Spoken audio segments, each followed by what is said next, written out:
I'm waiting. I'm looking. There's always a lag between what we can see on YouTube and what we can see here. So, no idea if you guys can hear or see us at the moment. Doop-a-doop-a-doo. We're killing time to see if we can see if we're live or not.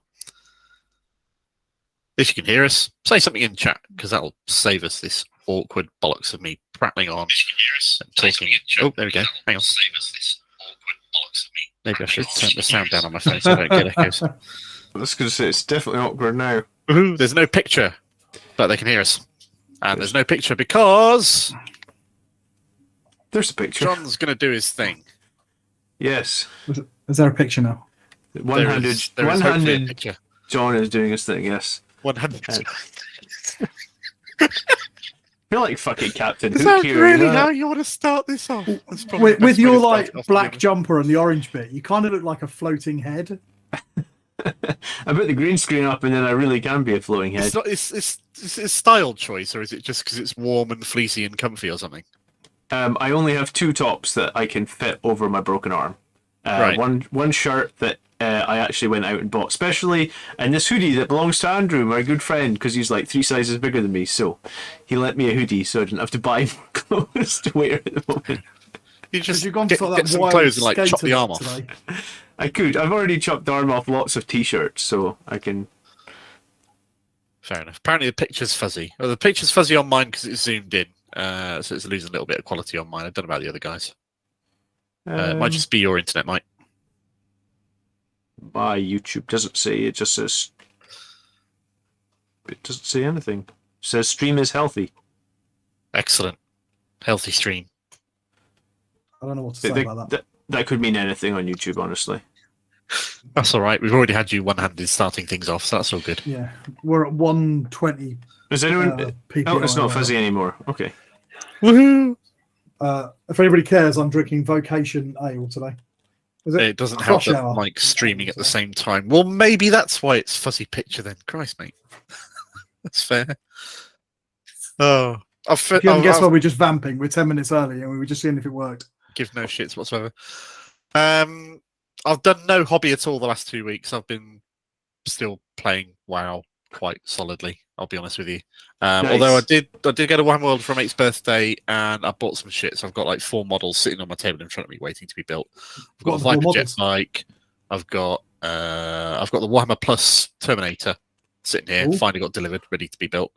I've got a spot prize. I won at that Blood Bowl tournament, which is a pair of referees.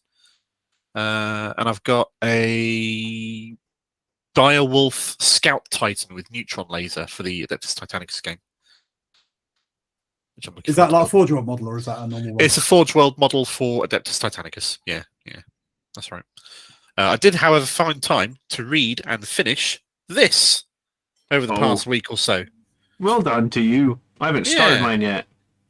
So It's only like now- 170 pages, though, right? yeah, it's a short story. So now I get to put it away in this fancy ass box. Never read it again. I was going to say to On the never shelf. see the light of day again, right? Exactly. Yeah. And just to know it one day on eBay, you could make yourself 10 times the money you paid for it. I mean, I've got 4 other limited editions sat on the shelf here next to it, so that's a nice enough haul, I suppose. Probably make That's a few very cool. quid off that. Mine's hiding right up there. So the book's not what I expected, Okay. really.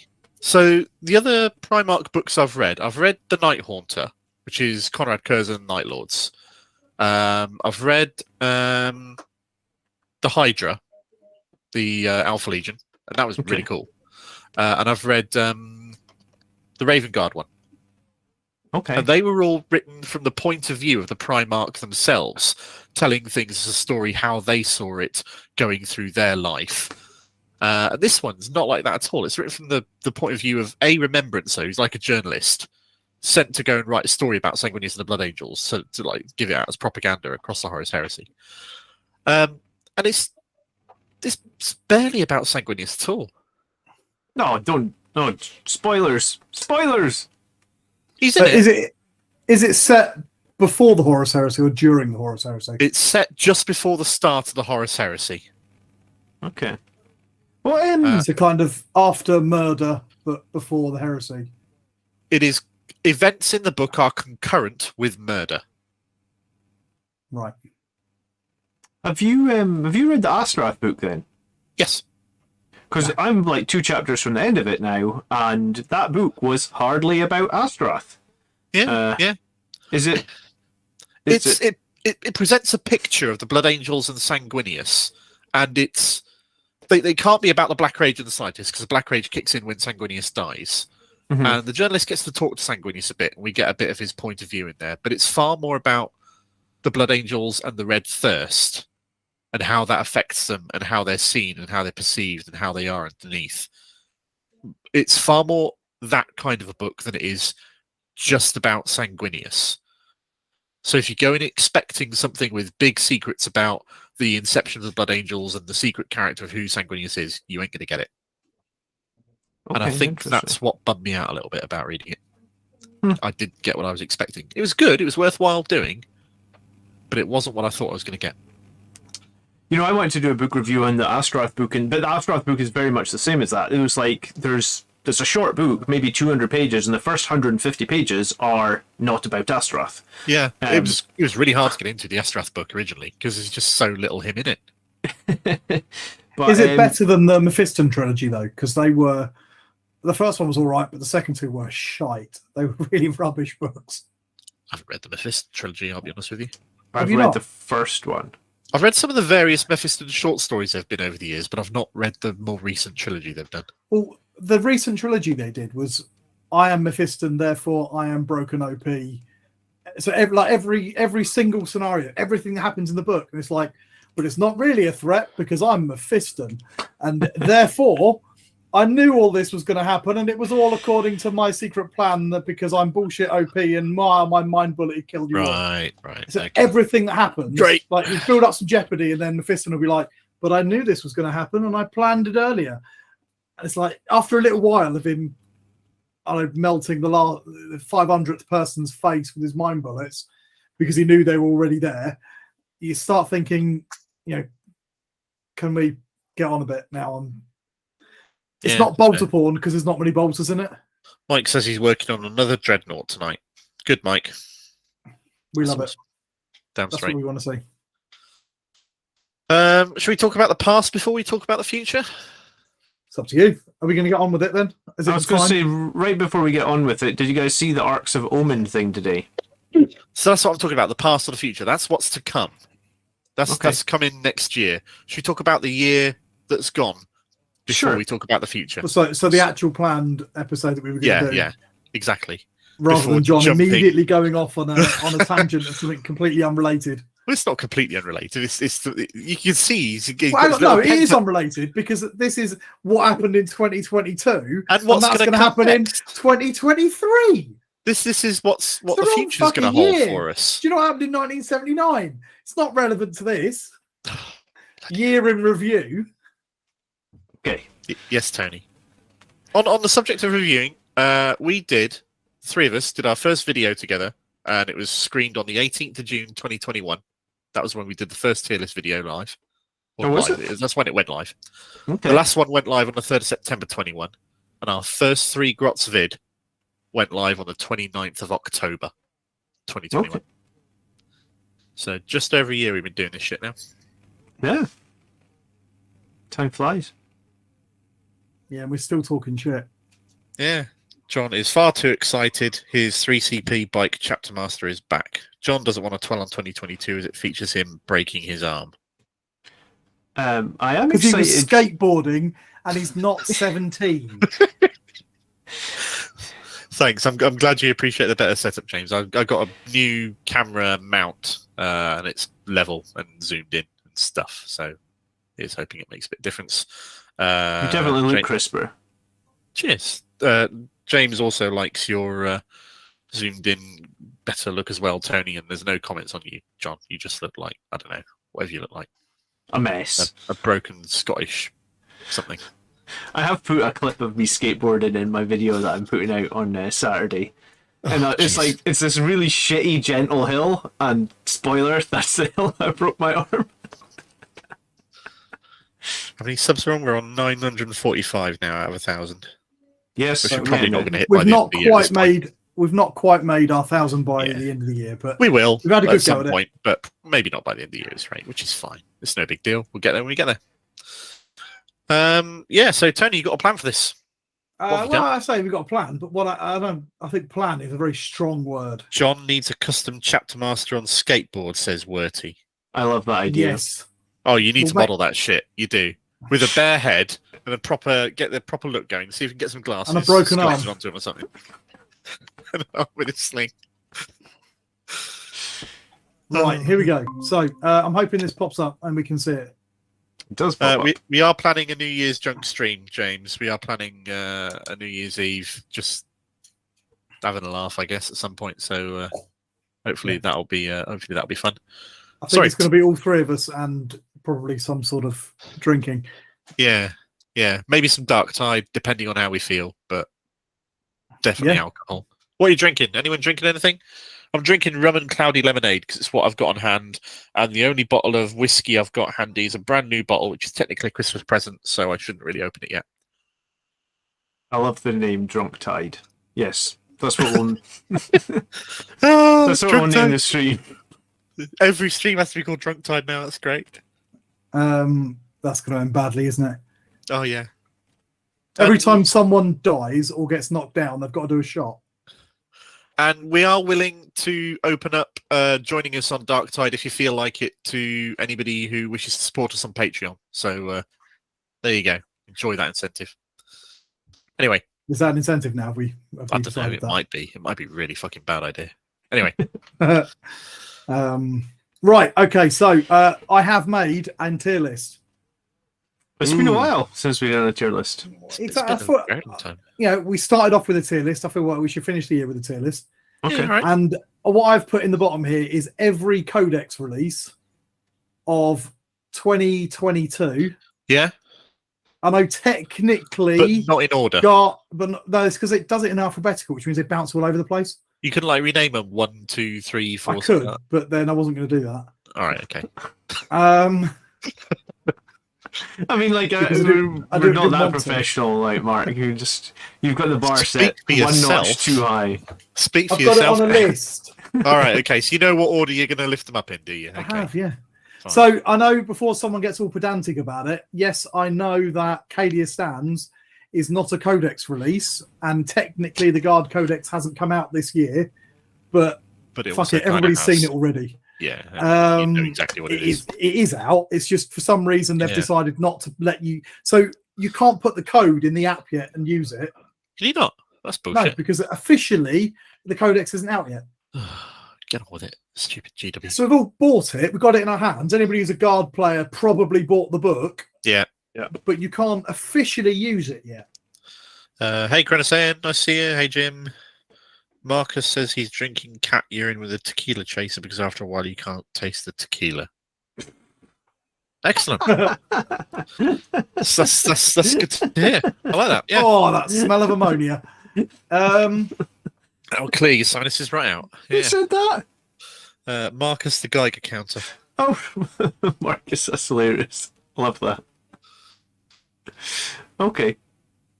One. So what is the first codex then? So I thought we'd start at the beginning of the year and we'd work our way forward. And I've got some very tiers. logical. All right. What are the They tiers don't mean, really make Tony? a lot of sense. So I'm They're fairly thinking obvious, let's this face it, is a little bit loose, to be honest, because when they come out, there's a lot of excitement about it, and some people got a bit overhyped, maybe, and some people maybe were a bit disappointed. And I've sort of gone from Sanguinius at the top end. Then we've got Actually Broken, so it's just ridiculously powerful. Wow. Bullshit OP. Everyone got really excited about it, and actually it wasn't that good. It was all right. Crappy, really. Not actually all that strong. And Dumpster Fire. Why the fuck bother? Basically, that's a Genestealer Cults tier, and then everything else fits somewhere else. Fair enough. For those of you mentioning it in chat already, we are planning on talking about the new Arcs of Omen detachment and the Warhammer community article. That's for the future, so that'll be after we've looked back at the year just gone. So if you want to ask questions about that, we'll get into it once we've been through what the dumpster fires have been for this year. Yeah, perfect. Okay. Okay. What was so the first? I thought so. The first Codex of the year is well, it's technically a joint first codex, but we'll start with, speaking of the devil, the Genestealer Cults, which I think is that one. If you haven't played them, they can fuck you up. They can do some damage. They've got some cool tricks, haven't they? Yeah. It's just unfortunate that their entire army is shut down by infiltrators. Pretty much. They do. But I don't think that when they come out, there wasn't really that much excitement about them, was there? Yeah, with some of these books that we're going to talk about, people are like, my God, this is the most broken thing ever. And to be honest, it was a bit of a damp. They all depend on your squib, experiences with that codex, who you've faced against, who's played it, what the game has been like, all this stuff. It'll depend. They've got a few tricks and they can do a bit of damage, but they die as soon as you look at them. They can charge further than we can.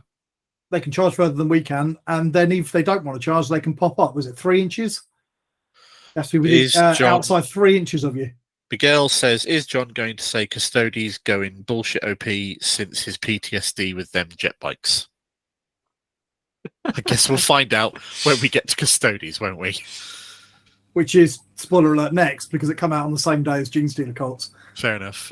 You got any experience with Genestealers, John? I never actually played them since they got their new codex. I saw them a couple of times do reasonably decent at events played by top tier players. So I don't know if I think that they deserve to be dumpster fire, but I mean, I don't remember their win rate from Warhammer Community. I feel like they were like middle of the board. It wasn't bad, but it wasn't good either, right? No, they're not high. They're not high. The problem is they're so difficult to use. They're not quite Space Marines low. No, and they're so hard countered by certain other armies. So they... it's unlike other armies that can have bad matchups. They can have unwinnable matchups. Yeah. Yeah, no, I remember Colin played the guy playing them in a tournament a couple of times with his Death Guard, and he just slaughtered them, like, absolutely slaughtered them. I guess maybe they're just really struggling to high toughness, -1 damage Death Guard. So the most recent... Oh, fuck. Well, I'll be mistaken. The most recent MetaWatch article had them just sort of like top 2/3 at 52%. They just don't have that many people playing them, I guess. And I think that's something you've got to take into account as well, that nobody plays them. They're so difficult to play. And if you're not familiar with what they can do, they can really catch you out. Once. Yeah, once you know what they do, you can take steps to and how they work. They are such a one-trick pony. So yeah, I don't know where they deserve to be. As I say, I haven't played them. But what does chat say, Mark? I don't know. Chat says they die to a stiff breeze. Turkey Base says they're good but not OP, while being very tricky to play well. Yeah, high skill cap. Rob White says mid to low. Yeah, I wouldn't say they're dumpster fire by any stretch. I wouldn't say they're bullshit OP. So crappy, really, they are. There should probably be a sort of meh tier between them, but I suppose we haven't got a meh tier. So it's because I reused the one from last year, which was just bullshit OP. I was going to say everything was bullshit OP. All right, there was a lot of broken last year, wasn't there? It's true. Well, yeah, and I had things like the Falchion in it, which had never lost a game at that point. All right, and they're Genestealers, and Genestealers are just a bit stupid. They're just anyway. Like rubbish Tyranids. They've been the arch enemies of Blood Angels for years, since Space Hulk days. So how dare they exist? Absolutely. Right. Okay. Let's move on then with the shiny golden bananas. Yep. What do we think? I think they're actually crap. I think we thought they were going to be bullshit OP, and then before, correct me if I'm wrong here, before you could even play with them, a bunch of their points costs got changed. Was this the one that happened? Like, and then Obset got removed from like their bikes and one of the other units. So they had the day in the sun for about 3 weeks or so. They come out. They got massive points drops when they come out, which should have been and people were like, what? And they were pretty good. They were another one that's very difficult to play against if you don't know how to play into them. And they are a bit of a hard counter for Blood Angels if you take the right shield host. Yeah. If you take the one that reduces all their attacks and then they sit there and then they just like, yeah, all right, come on, Sanguinary Guard, have a go if you feel that you're hard enough. So for current perspective on GW's most recent set of rankings, out of 27 total factions, they are 8th. They are higher than Sisters and Tau.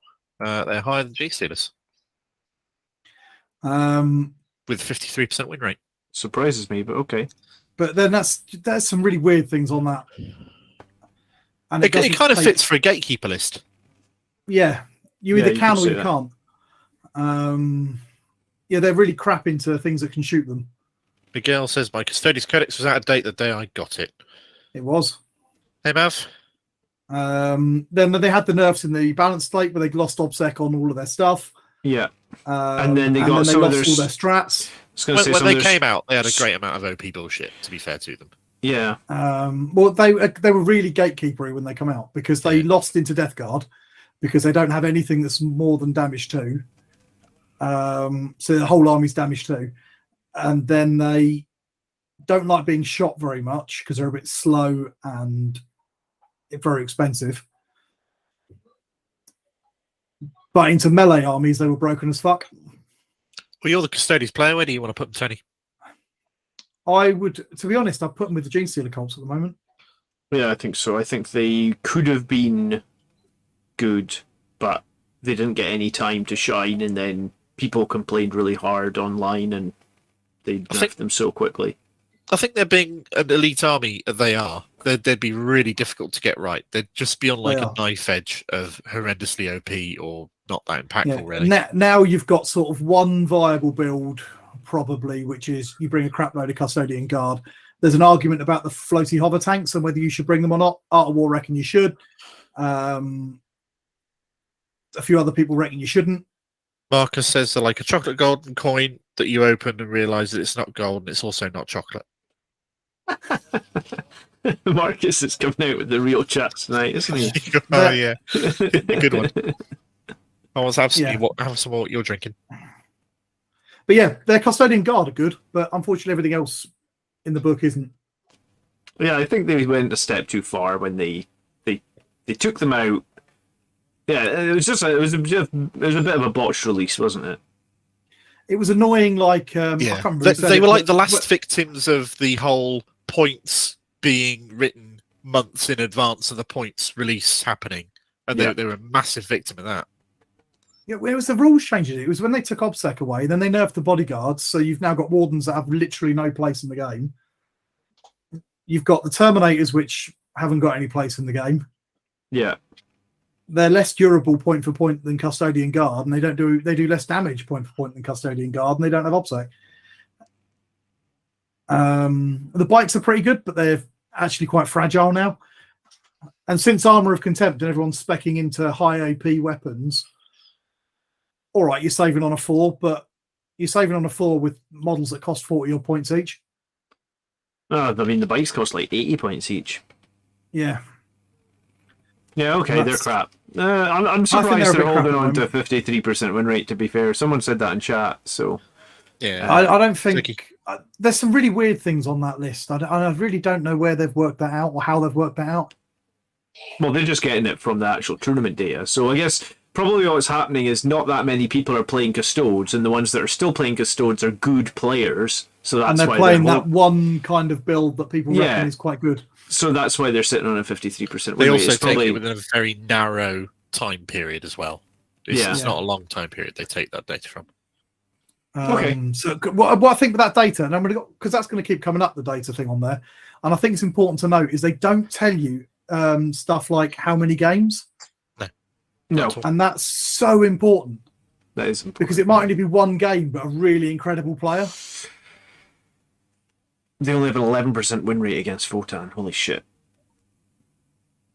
Great. Well, Votann's have not really made an impact in this data from the stuff that they're talking about. They're only going to start to now from the next MetaWatch article, I guess. Anyway, and I think that's quite important. But anyway, right, let's keep rolling on. The next release on the 5th of February.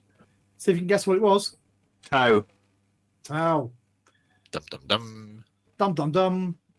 I'll put them in the bin for now. Yeah, absolutely. There was so much whinging about this when it came out, all based around the railgun. And then the railgun turned out to be next to nothing due to the massed amount of indirect fire they could do and just attacking from complete safety until But Indirect Fire. they're got one of the nerfed few a bit. armies that have had an actual rules change because of them. You know, I think the only one, the other one I can think of. No, Eldar impacted it as well. I thought the change came out before the Eldar did, though. No, it came out Just after 2 or 3 weeks after the Eldar one did, just long enough for the Eldar Indirect Fire to start wreaking havoc as well as the Tau. Because then it was Orcs, of course, had to change to Flyers. Was the Orcs flying spam? Yeah. Bodyguard was Sisters, I think, wasn't it? That was who it was aimed at.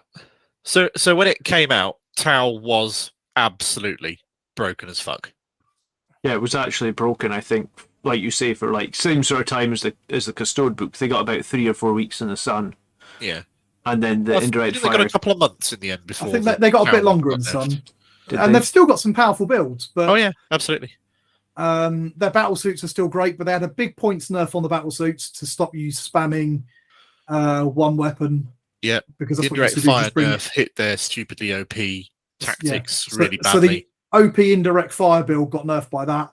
The battle suits bomb with Farsight got nerfed with the change to the points of the battle suit weapons. Montcar got nerfed as well. Montcar got a bit of a nerf.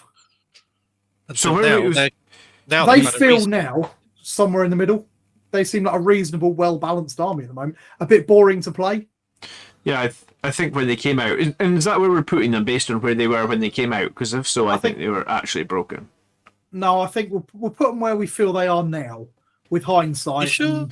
I mean, this is the drama they caused when they came out. Yeah, that's true. I think it should go where in which case, we'd have to bump Custodes right up to actually broken. Okay, do it. The drama that come out with them was maybe not quite as much as... Oh, the drama with Custodes was a lot, because when you could use that transhuman on those bikes every turn, it was fucking ridiculous. That's what I'm saying. So I don't know. Maybe we should have thought about this. Probably should have done, shouldn't we? Oh well. So I'm tempted to see where they actually have ended up. Fair well, enough. that gets difficult with the last couple then. But... Yeah, because then the last couple are going to be bullshit OP because they're not necessarily been fixed yet, and all the ones that have been nerfed into the ground are just going to be a bit low. I think we put Tau into actually broken, and I think we put Custodes into actually broken, because that's where they were when they came out. Yeah, and then that'll give you a better picture of like how things are happening when they came out, as opposed to where they're fixed now. Hey, Foss. Yeah, we're kind of covering just how much bullshit gets caused when GW releases yet another stupid, really overpowered codex. Yes, in a fun way. We're not, because we'll talk at the time. We'll also, I think, talk about where we think they are now. So we'll put these up here like this at the moment. But I'd say at the moment we think Custodes are probably down here at the moment, and I think Tau are probably somewhere in the middle at the moment. Yeah, I think Tau are somewhere in the middle. They haven't. They're still strong, but I think Tau have an inherent problem in that they can't hold objectives, and ninth is all about holding primaries, and you can't hold primaries with You're going to get that with any army that can only work in not all the phases. Yeah, exactly. They just can't hold objectives. Cool. Okay. So, what was our next release then? Mark, what do you reckon? Chaos Space Marines. No. Fail. John? Eldar. Was it? Eldar was our next release. I'll put it in the bin for now. April, were they?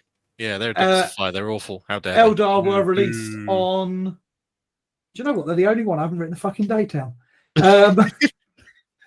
They were released at the end of March. It says on here, actually. Somewhere around March, beginning of April. There was a lot of whinging about Eldar in the lead up to their release. But they didn't Remember the Webway Gate ridiculousness? Yeah, they didn't seem OP and broken, really, until they came out, and they were absolutely OP and broken. Yeah, what's the squad of guys that have the shuriken pistols that are just still kind of ridiculous? You just had lists of 30 of them.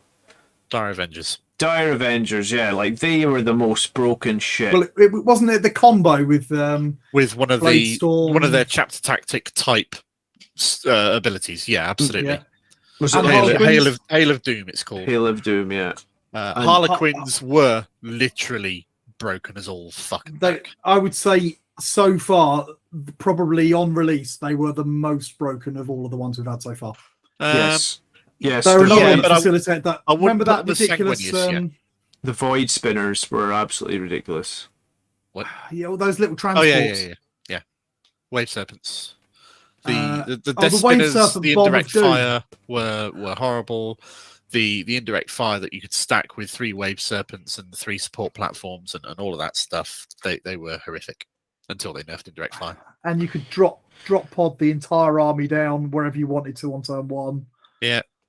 But yeah, even then, craft worlds were not the massively OP stuff. That was Harlequins. It was Harlequins. Absolutely. Yeah, they were so broken. I've got PTSD against them. The craft rolls are so strong, but yeah, Harlequins are a fucking nightmare.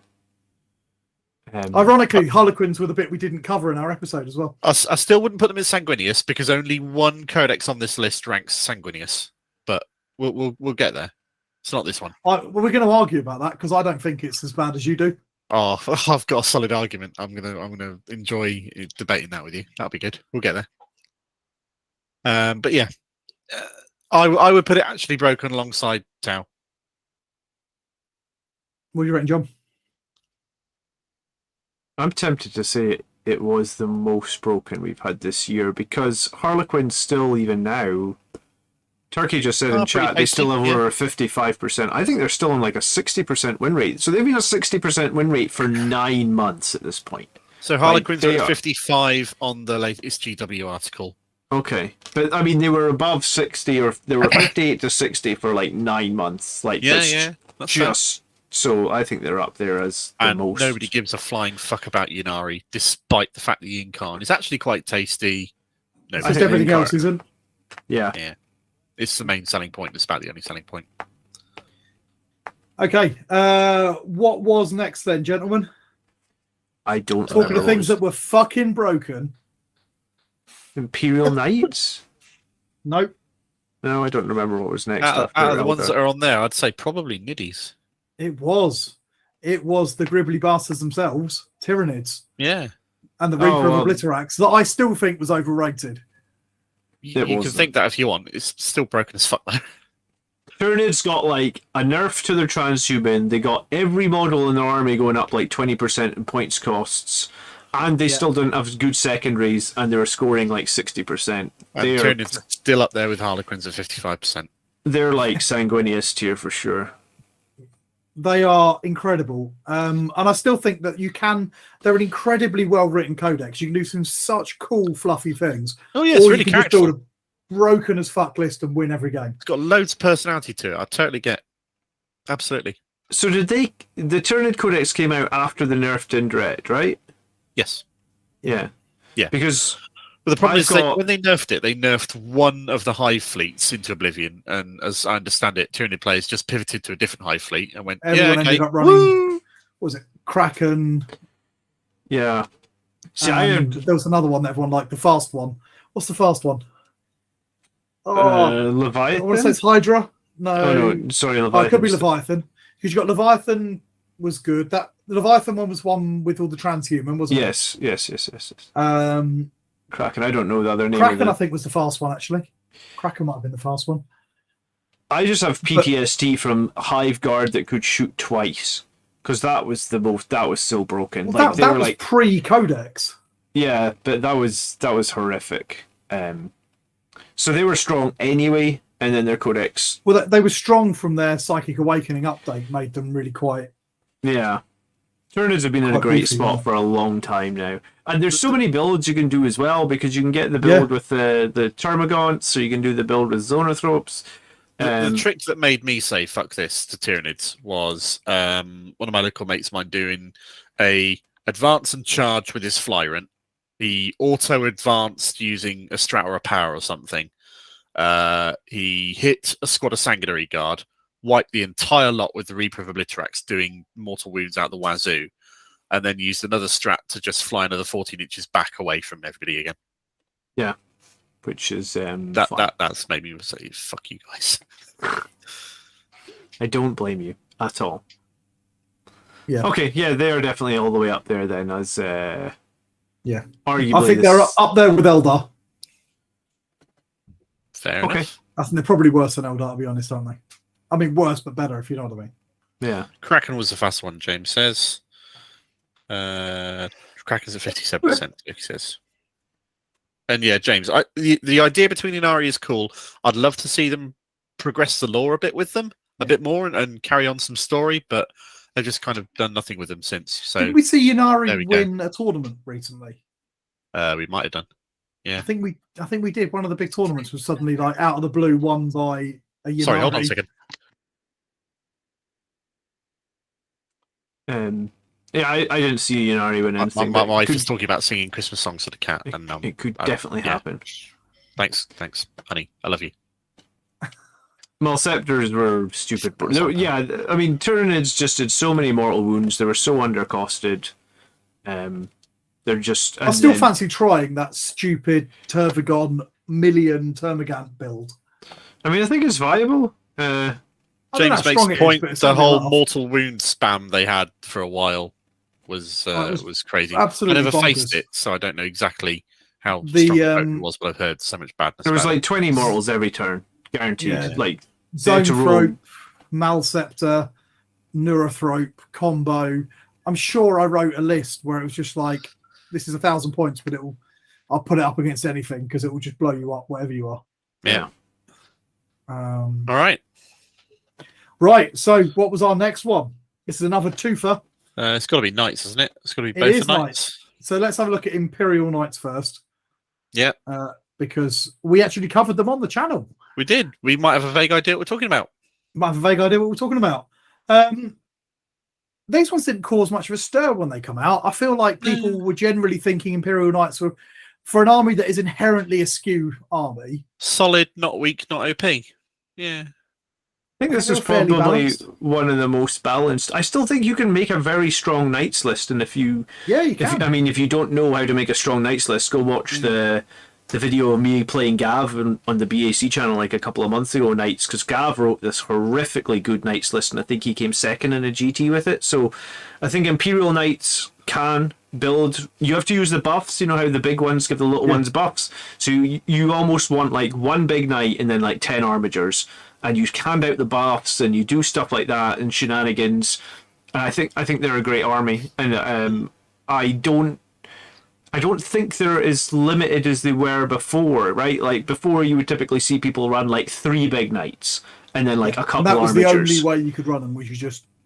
And I think you always struggled there to score points. Whereas I think now with the OBSEC changes, counts as 5, counts as 10, all the little knights are OBSEC. I think you can actually build a very competitive knight list using, like, I would say 1 big knight and 10 little ones. And I think it's a lot of fun. And it's an army that needs quite a bit of skill as well. So I think you put them in the middle. I don't think they're bullshit OP. I just think they were the most balanced we maybe had this edition. People, I don't think there was much of a stir when they came out, and I think that was a good thing.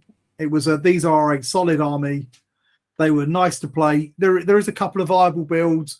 The strongest, like you say, is probably the running a load of little armigers and 1 or 2 big knights. But you can still build a fun, good list with big knights, or you can build one that's all little knights.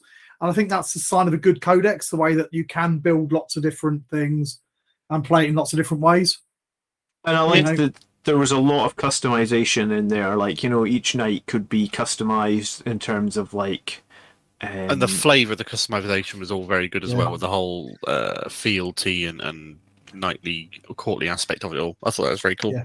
I thought that was a really good... I think it's one of the best books that they've released this year, actually. I don't mean best as in most powerful. I mean as in a good, solid, fun release. Yeah. Carter says it's a really nice codex, but they're very vulnerable because they can't escape the skew. And Turkey makes a good point. I don't think there have been any serious balance adjustments to either Knight codex since they dropped. I don't think there was, which is pretty telling. And the cool thing about Knights, one final point about them is they made it that you can, because for a while there you couldn't soup anything into your lists. So with the return of, I think it's called Wandering Hero for the Imperial Knights, I forget the name of it. To give them Agency Imperium. So it opens up some extra interesting lists that you can run, as a Marine player. like I am, I guess you can run some knights. It's cool. Forge World Knights were given a few of the keywords to work, but they weren't given enough keywords to work with all the different tricks and stratagems, which is really annoying. And that's sad because Forge World Knights still don't work properly. Do you know what the Forge World hasn't had? Forge World need like Imperial Armor came out right at the start. I feel like of 9th edition, and I think that's too long. Well, intentionally it was crap as well. Yeah, everything in there was made worse, more or less. Which is strange because since Imperial Armor came out, they've now started selling all those Horus Heresy models that I basically have crossover into 40k. I noticed something interesting today while I was browsing about. The Forge World. My wife's letting them cat in now. She's got a little cat just running around. Freya, go, sweetie. Okay. No, oh God, don't rub yourself up against that. That's not a good idea.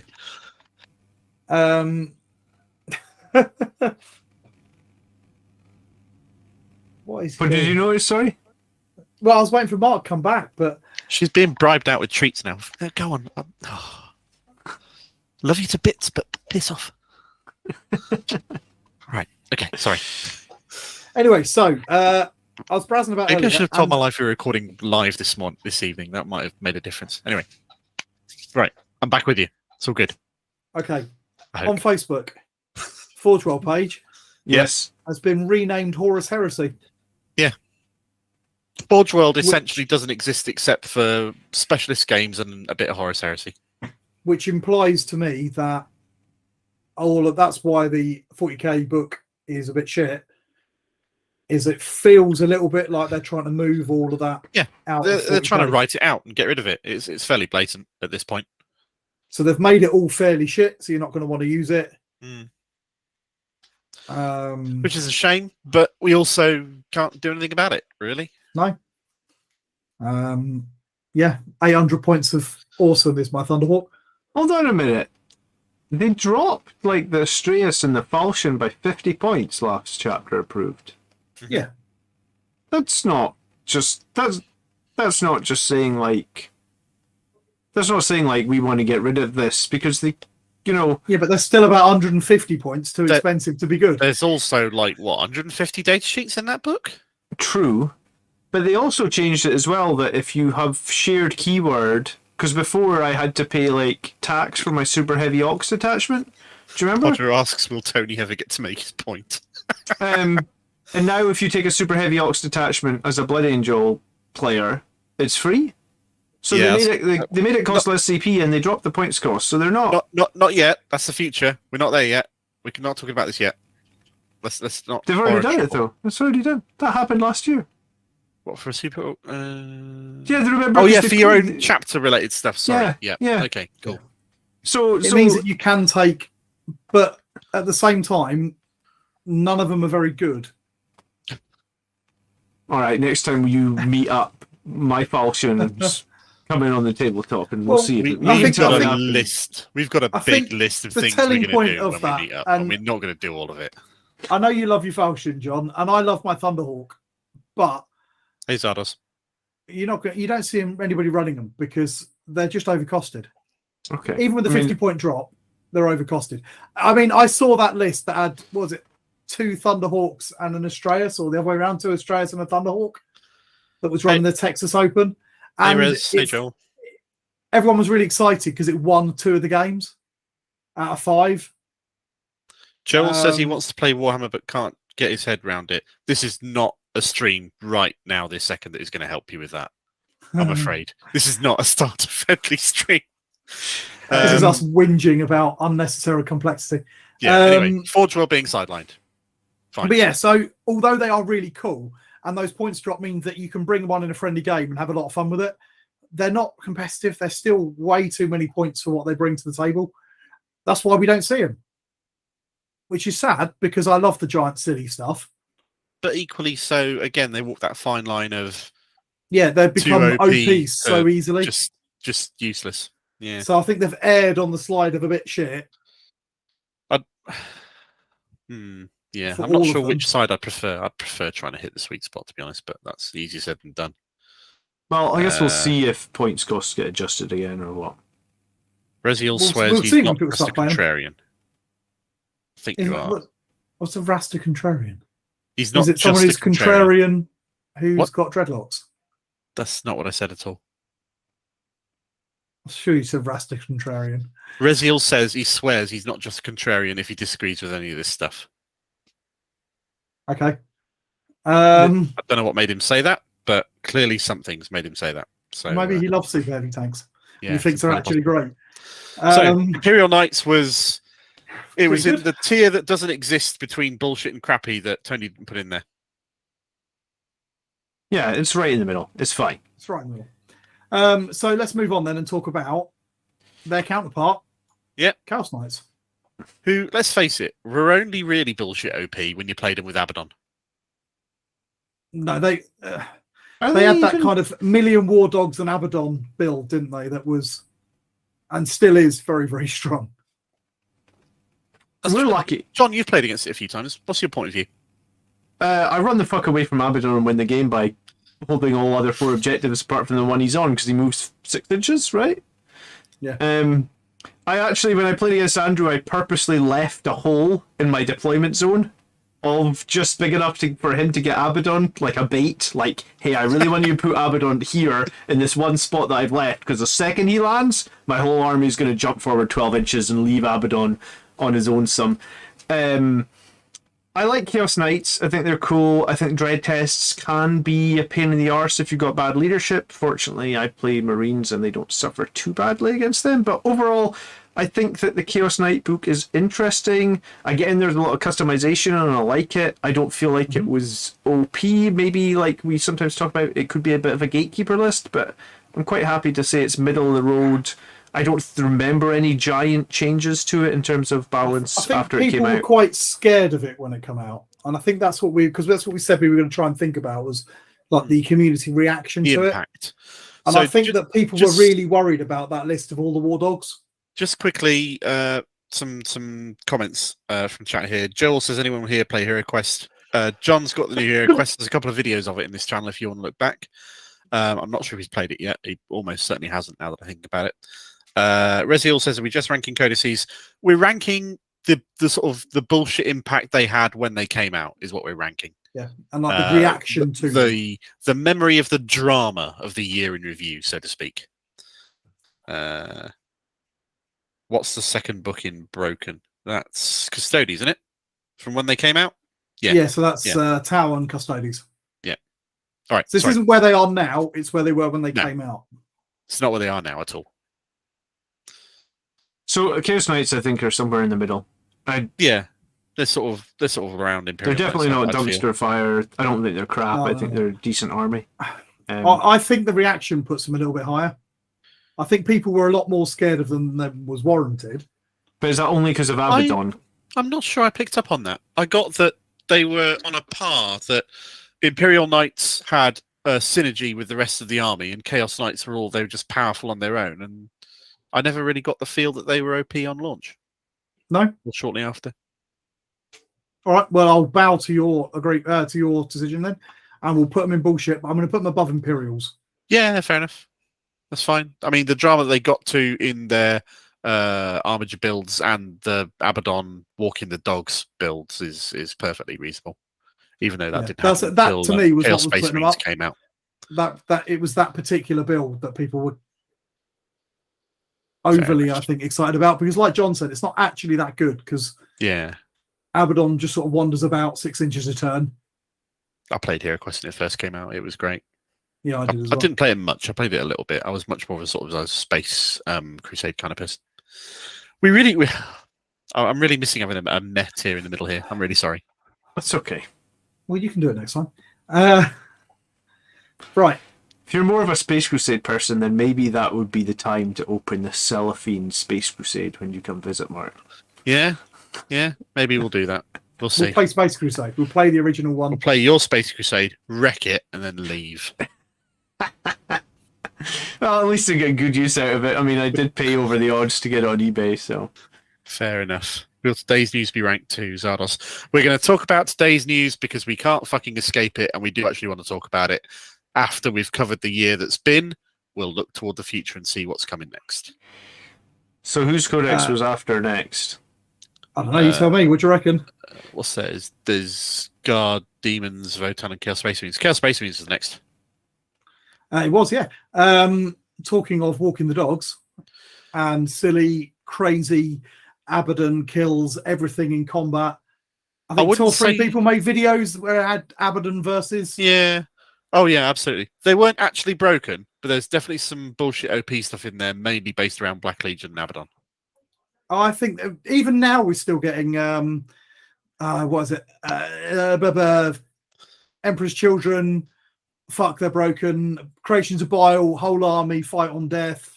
Mike, don't say that, because if you say that, then he'll be alert for it, and I won't be able to do it. So just delete that comment. We'll pretend you never said it, and then it'll be fine. Cheers. Right, moving on.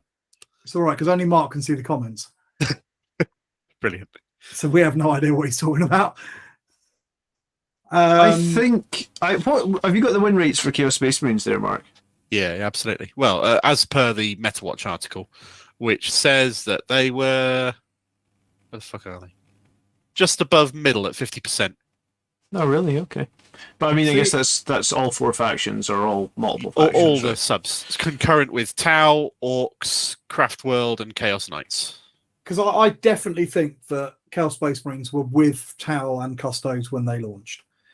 I think for the reaction, and even now we still see posts popping up all the time of how can you fucking beat Creations of Bile? It's impossible. It's not. You just can't rock up the 3 units of Sanguinary Guard. Fight on Death is a broken mechanic that I genuinely dislike. Yeah, and then it was that's Emperor's Children with whole army fight first. Pain. So I think they're up there with these two. The reaction. I don't think they're actually quite as strong as, but that's what we're ranking here. Because if we were ranking on actually how strong they are, both of those armies drop back down. Yeah. Yeah, okay, I think fair enough. I didn't feel that level of impact, but if you did, I think it's just Abaddon. It was Abaddon was, and he still is great, but people didn't really think about the fact that he only moves 6 inches a turn. Yeah.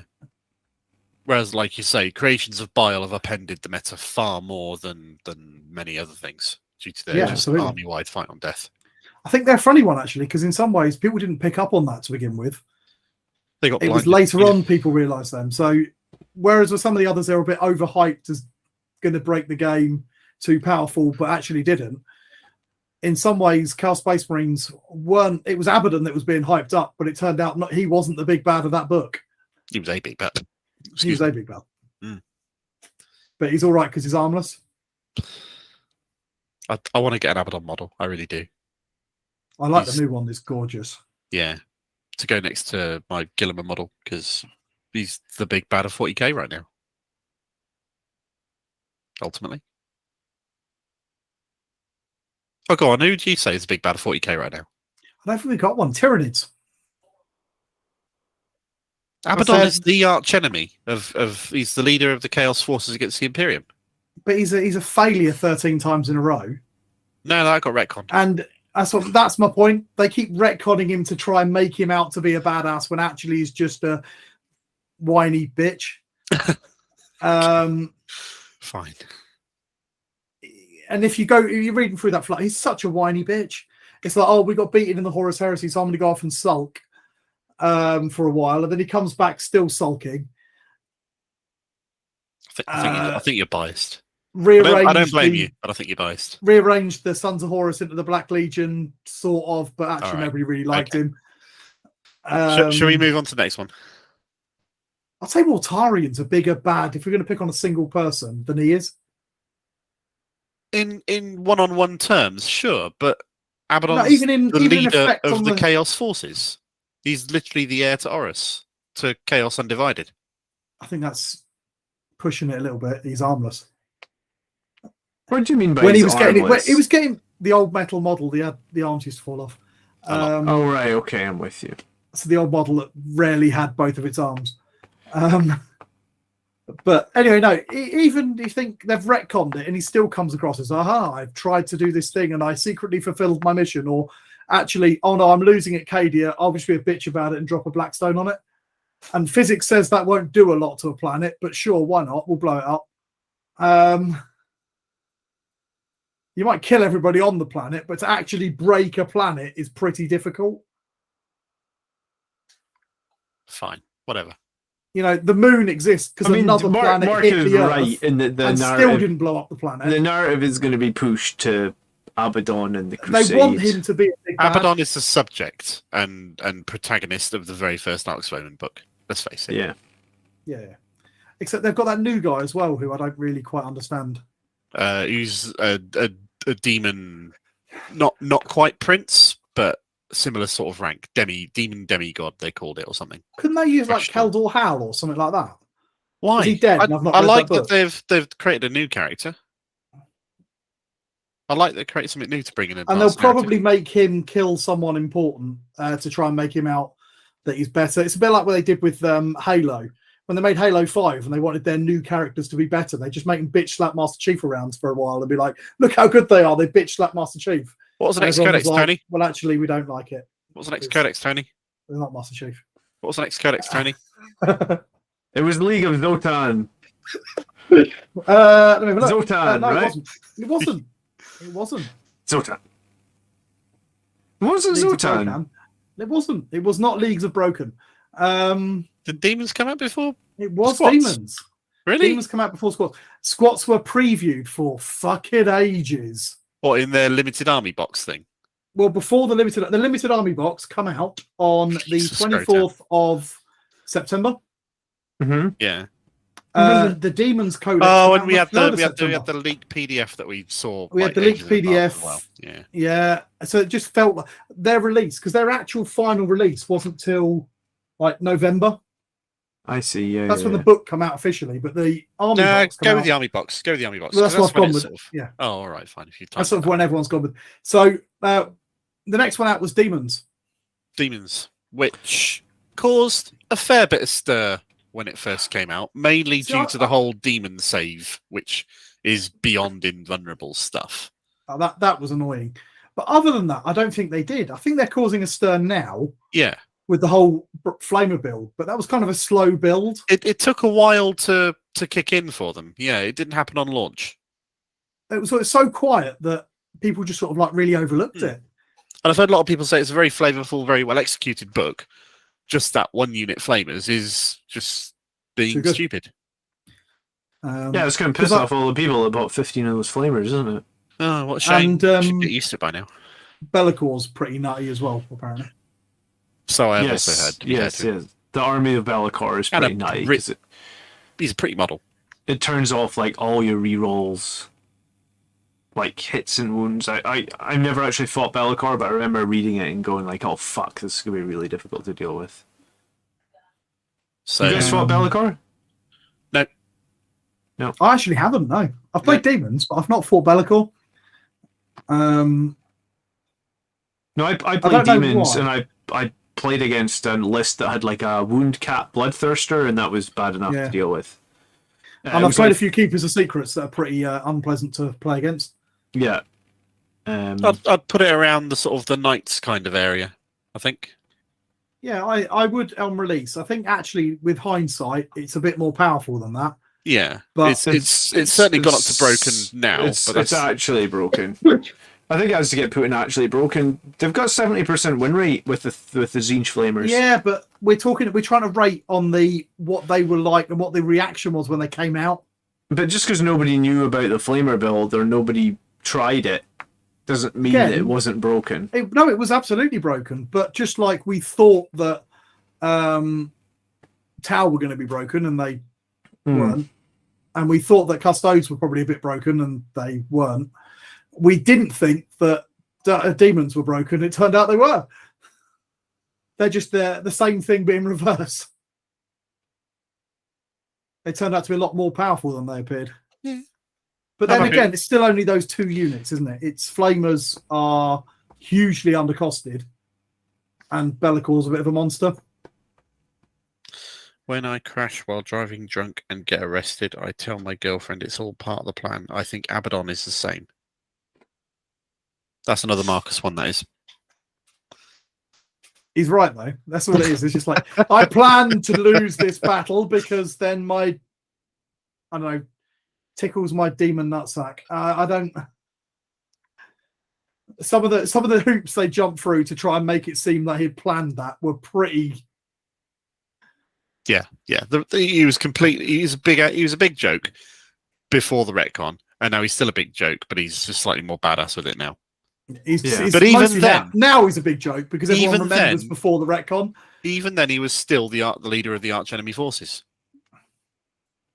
You can't get around that. No, you can't. Nobody knows why. No, because he's Horus's son, is he not? Well, he was Horus's favoured son. Yeah. But even Horus first captain of the first company. All right. Okay. I think we're not being productive on this. Anyway, so let's move on then, because we're going to be just sitting here arguing about stuff. Which is the leagues have busted. So the leagues have broken. Where do we think? Now, this is an obvious one, to be honest, because on release, everyone's reaction was so high off the top of this list, I haven't got a tier for them. So my argument as to why these should be the only one in the Sanguinius tier of broken as fuck is very simple. Yep. No other codex has had the outcry that's forced GW to walk them back before it was launched, after admitting that they were broken as fuck. They're still kind of ridiculous and stuff. What's their win rate at the moment? Is it on the? It doesn't really. As of the 2nd of December article, it was 56%. It's in the top 3, alongside Tzeentch and Chaos Demons. So it's a 56% on a new army that arguably nobody has experience playing. Yeah. If you give that 3 works months, both ways. That works 2 ways, that John, because it means nobody's experienced playing with them, but it's not exactly the world's most complicated play style, is it? I shoot all the things. They've got a huge number of units to. But also, nobody's had any experience fighting them either. True. A lot of people who play them in a tournament won't have ever played them. Yeah, my experience, I've played them 3 times, and every time it's been like less than 10 points either way. No, but also you've won all 3 times. 2. I lost once. All right, so you've won 2 out of 3 times against a good opponent if he does like to spam things a bit. So you've got a 66% win rate against Votann with your Blood Angels, who are not exactly well known for being wildly OP. True, but I think that in one of the games that I won, Andrew didn't realise till after the game that every single time he fires that Hecatonk, it does 4 mortal wounds on a free strat. So I dodged 20 mortal wounds that game because he didn't know about the strat. But like I say, so if he'd done those 20 mortal wounds, then he's winning 66% of the time. Either way, I can't countenance this being anywhere other than above everything else. I don't think anybody's going to disagree. They are well at the top. Whether they should have been at the top is an argument for another day. I think they're extremely powerful. If they hadn't been nerfed, they would still be even fucking worse. They deserved the nerf they got before launch. They were bullshit. They still are. Yeah. They still are. I think they nerfed them in the wrong place, because what they've ended up with is a unit that's only got about 5. An army that's got 5 units. Only 3 of them are viable now. They nerfed them in a place that needed it. They also nerfed the useless things, like their Devastator equivalent that's utter garbage anyway. They still have a lot of stuff that's viable, Tony. I mean, I don't. They've got their basic troop choice, and they've got that big old tank thing. No, unless Blood Angels are just in that shit of a position, I would say that like the Berserkers are viable, the Hearthkin are viable, the Sagitar is viable, the Hecatonk is viable, the basic troops are okay. 2 of their characters are ridiculous, and what's the other character you reckon's ridiculous out? The Fisto guy is ridiculous. He's the one that can do D3 plus 3 mortals. Mr. Mephisto. No, he's the champion, the ethereal champion or something. Yes, right, Fisto. So a couple of chat comments here. Rez reminds me of an interesting bit of info that it was learned after their release that Votann were internally playtested against the Nids and the Eldar, and they were considered balanced against that sort of level of OP bollocks from where they were pre-nerf. Joe said, no. Jim says, to be fair, John, you might have beaten last game if you didn't take Nephilim data. Marcus reckons GW should just nerf John and leave Votann alone.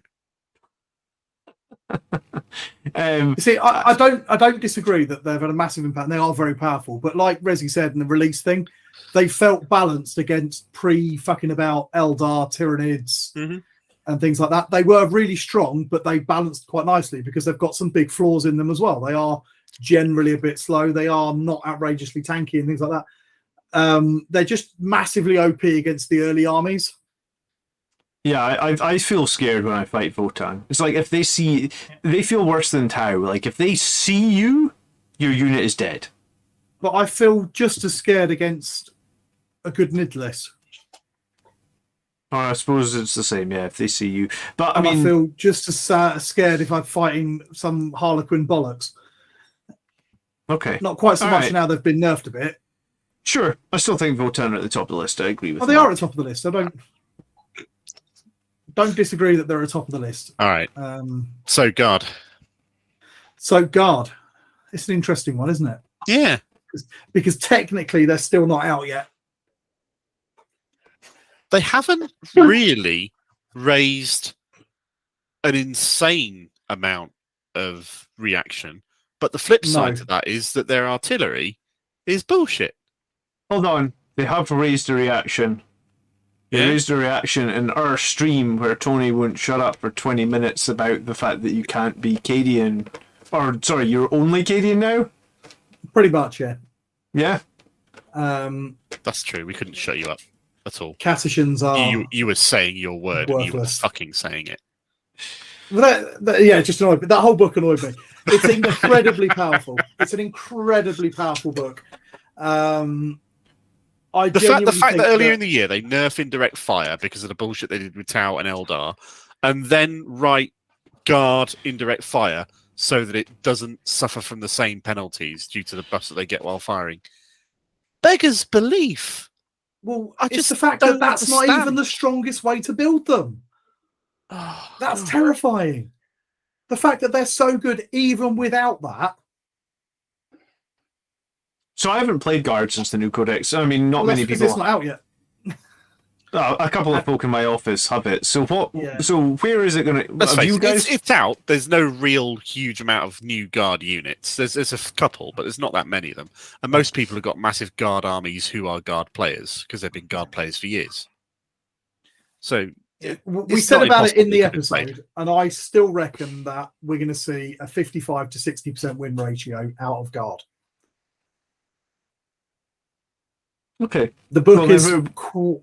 It's got some really weird interactions, and it desperately needs an FAQ because there's some stuff in there that is very open to interpretation, and depending on how you read it, could be wildly strong or not. But it's not clear enough to make that call. So actually broken then, alongside Tau and. Well, I don't think the Chaos Space reaction's been Marines. as big as it could have been. I don't think people are panicking about guard, are they?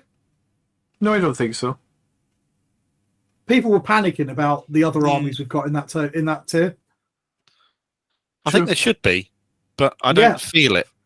No, I feel this is another one like Demons. It doesn't look broken, but actually it is. But let's see, I guess. Yeah, But we'll see. Yeah, that's fair. Okay.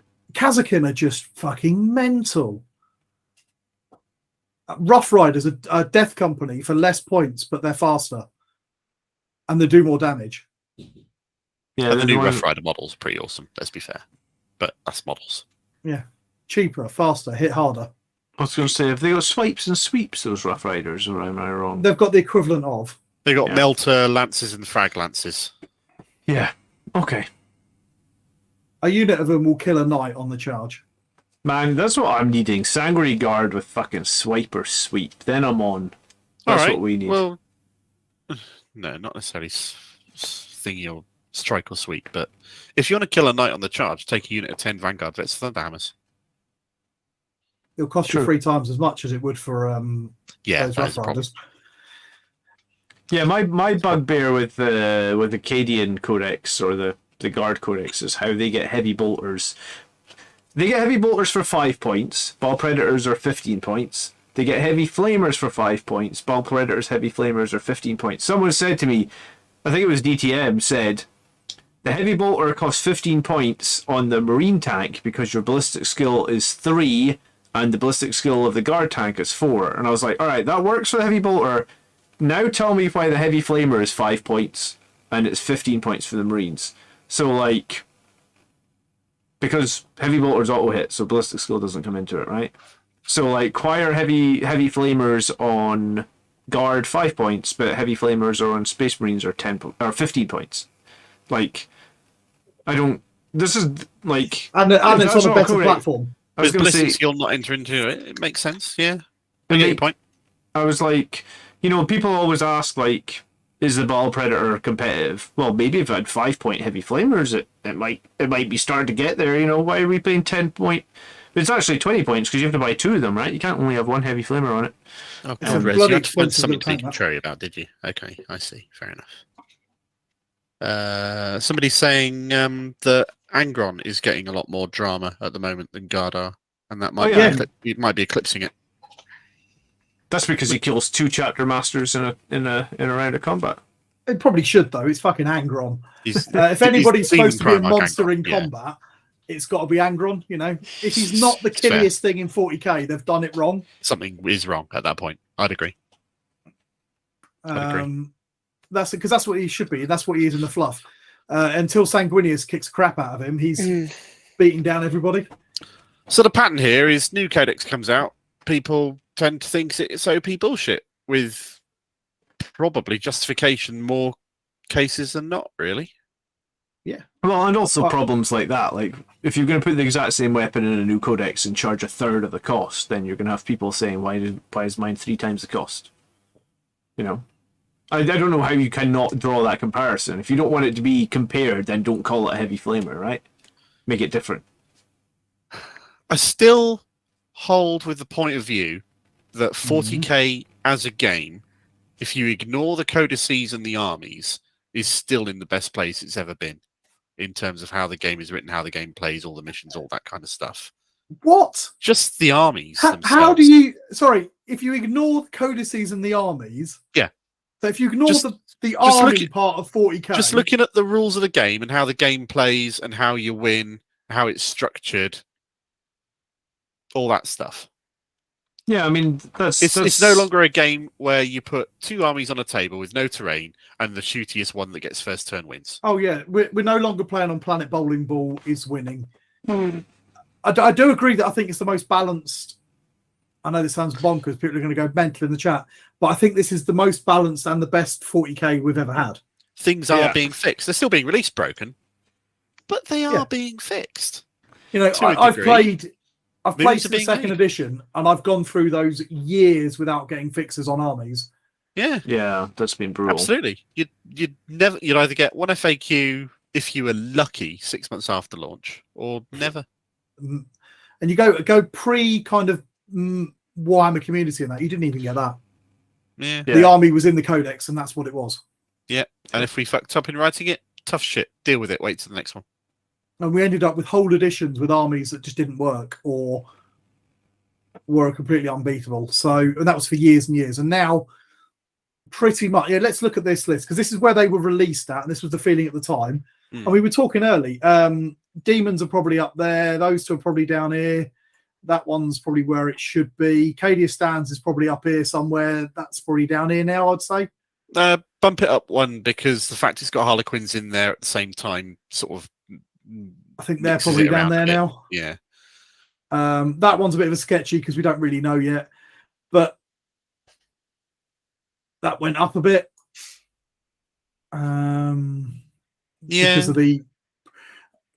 And that's probably where it really is now, which is a fair change. All that stuff that's been in there, except for this, which hasn't even been released yet. Yeah, which we don't quite know where it's going to Which we don't quite know where it's going to end up. I'll just put this back together. Is a fairly major shift from that. I think I've done it back right. You put Custodes down with Genestealers, I think, didn't you? No, he didn't. No, We I didn't. didn't. I think they are now. Yeah, that's about right. And that's that's a fair shift in a year. That's how much it's moved around, and they've not moved around just because other armies have released that have knocked them off their pedestal. No, that's changes to the game, changes to the codex, changes to the points. This list further proves GW's marketing strategy: release faction broken and then patch it down later. It's also tiring. The question is, do they do it deliberately or do they do it not deliberately? And I don't know which is worse. I don't know. Which I is don't think it's deliberate. I think it's because, and they say this on all their paperwork, we want to make the best miniatures in the world. And what they've got is a miniatures. They're a miniatures company that happens to have a game. And what they do, they're writing the thing of this guy is the coolest guy ever. He's got giant guns and an axe coming out of his head. And then the rules people are like, given that, and they're like, whoa, that's awesome. Let's give him 3 million attacks because it's cool. And they're sort of playing with all their mates, and they're all having a great time. There probably is. And then you take probably a lot of things. Yeah, you take it to a tournament, and those guys don't care about the fluff. They're just working out how to break the game. There's a saying, which I believe is true more often than not, which is never attribute to malice what can be explained by incompetence. And I wouldn't say they're incompetent, but I wouldn't say they're malicious. I think they've got a different priority. Yeah. I think their priority is making stuff that's cool, rather than making stuff that's the most balanced tournament. Because they do make balanced games for that. It's called Blood Bowl or Kill Team. There's a lot less variety to take into account for that. It's a lot easier. And that's the A point. lot less teams. And they're balanced on purpose. Whereas this isn't balanced on purpose. You know, I don't think it's ever been. I don't think it ever really tried to be. But equally so, they are now paying attention a lot more than they ever used to. They're saying they're paying attention, and we're seeing the signs of it, and things are being changed. Whether you agree with the way that it's being changed or not, this is the first edition where they've really paid attention to people playing tournaments, and they're using that data, again, rightly or wrongly, to adjust the way the game plays. And for that, for game balance and the state of 40k and what it means for the future, this has probably been the best year 40k has ever been.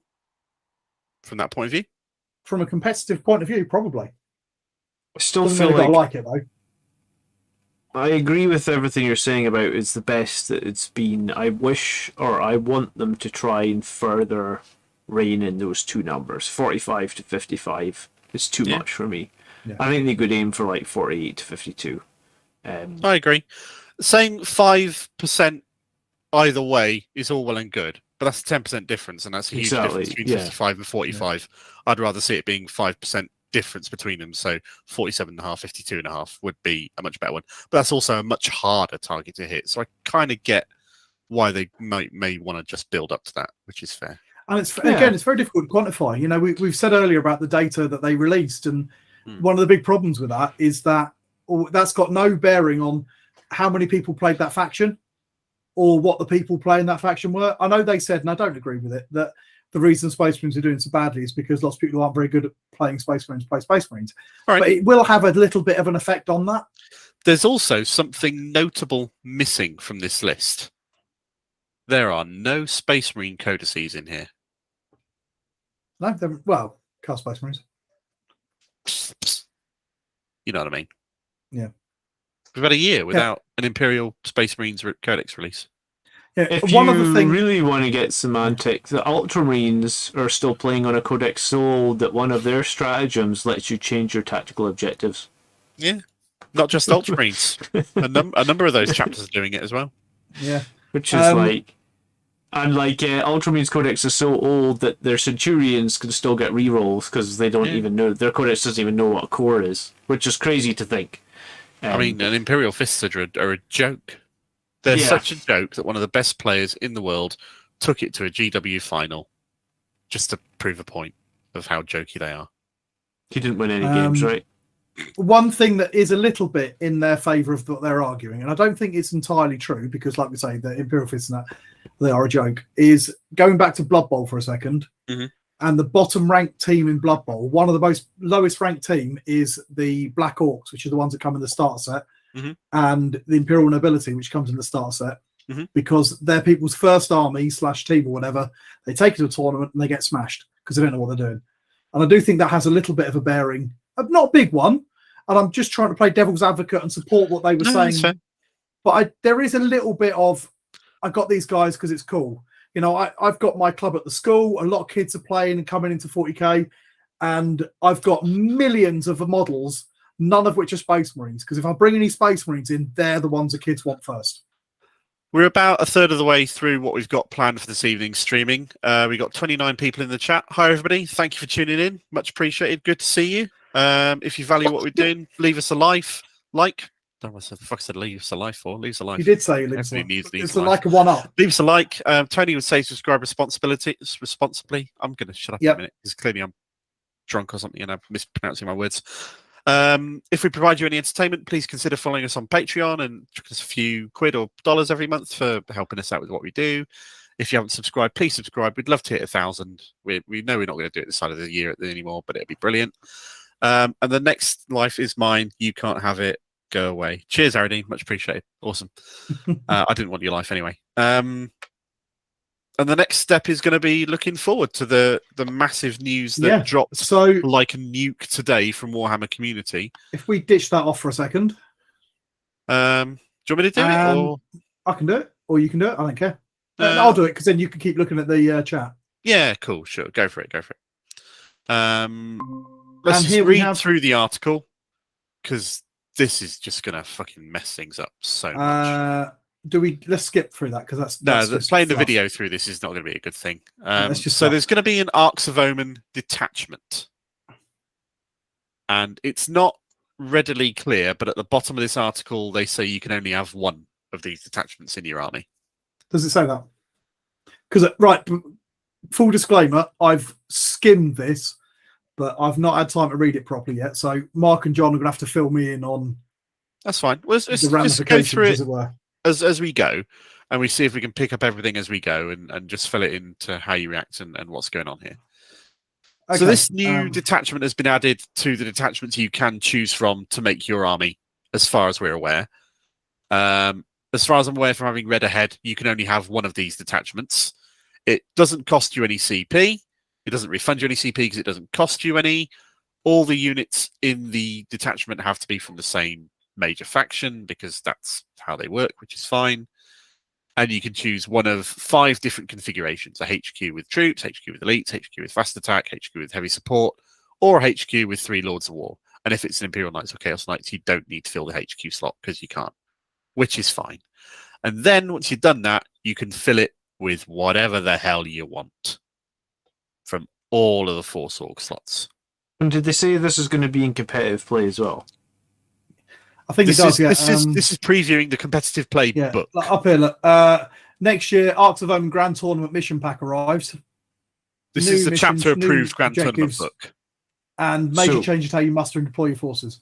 By default, this is the new chapter-approved. Yeah. This is the replacement for, what are we on, Nephilim? Nephilim. This will replace Nephilim. Okay. But they haven't said how many CP you'll start with. They have. It says this in there. I read that. We'll get to that a little bit further. Okay, so essentially, if you're looking at this, if you wanted to go Blood Angels, you could go 1 HQ, 3 elites, 3 more elites worth of characters. You could then take another detachment and put your Warlord in it to refund the CP. I don't understand that. Elites. Character units only elites. All right, so a Sanguinary Ancient is an elite character. The Apothecary is an elite character.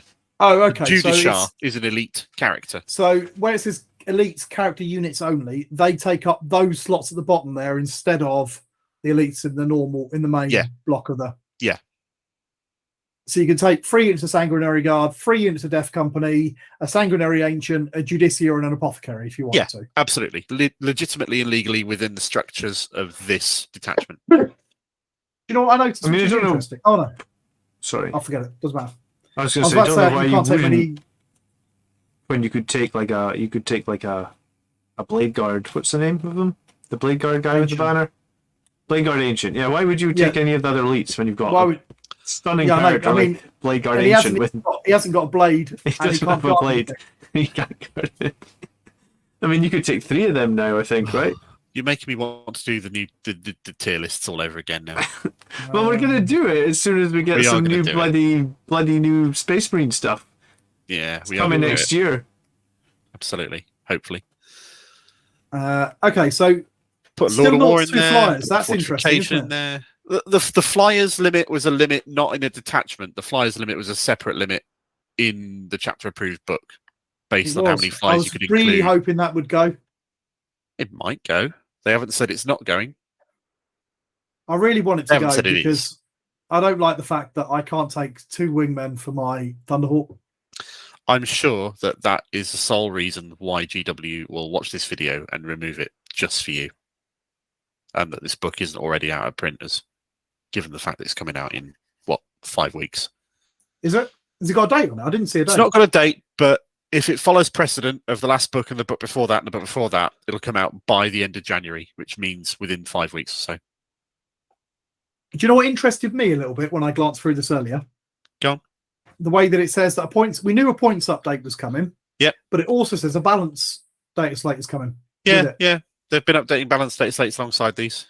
I thought that they were going to do that we weren't getting another balance data slate for a little while. No, we'll get a balanced data slate reissue alongside this. They might not change much, if anything, but it'll definitely be a thing. Probably just touch the new armies like the Zinch Flamers or something. Or it might amend the entries in it that relate to Guard. Yeah, and fix some of those fucking... It's just... The book doesn't work properly at the moment. There's so many problems with it. Anyway, thank you. Okay. You can take 3 fortifications. Yeah, 3 Lords of War. That? Yeah.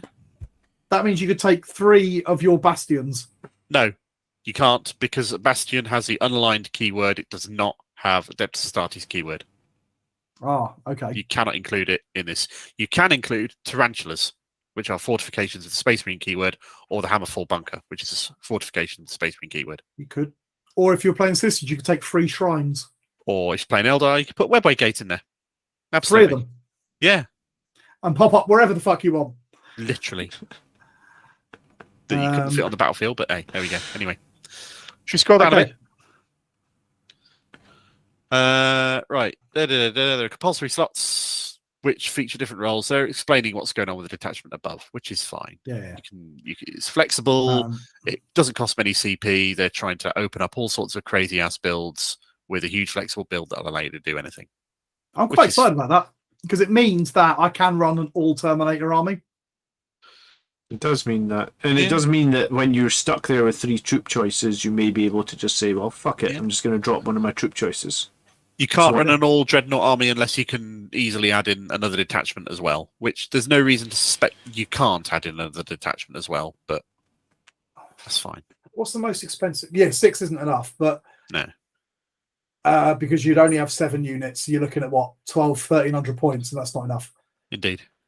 So you add in another Vanguard or Spearhead or whatever the one it is with the elites. If you can. I reckon you're not going to be able to. I think you can. I think you can as well. It's not clear. It's not clear as to how they're intending it with this, but I think you can. In that a little bit further in the article, they say you can take another detachment of allied stuff or knights alongside it. I suspect that you'd be able to. You see, I think that's all you're going to be able to do. My reasoning see why they would do that. This paragraph here. The Arcs of Omen detachment costs 0 command points, so doesn't need to refund any CP for having your Warlord in it. The flexible formation means no more juggling multiple detachments, just build one.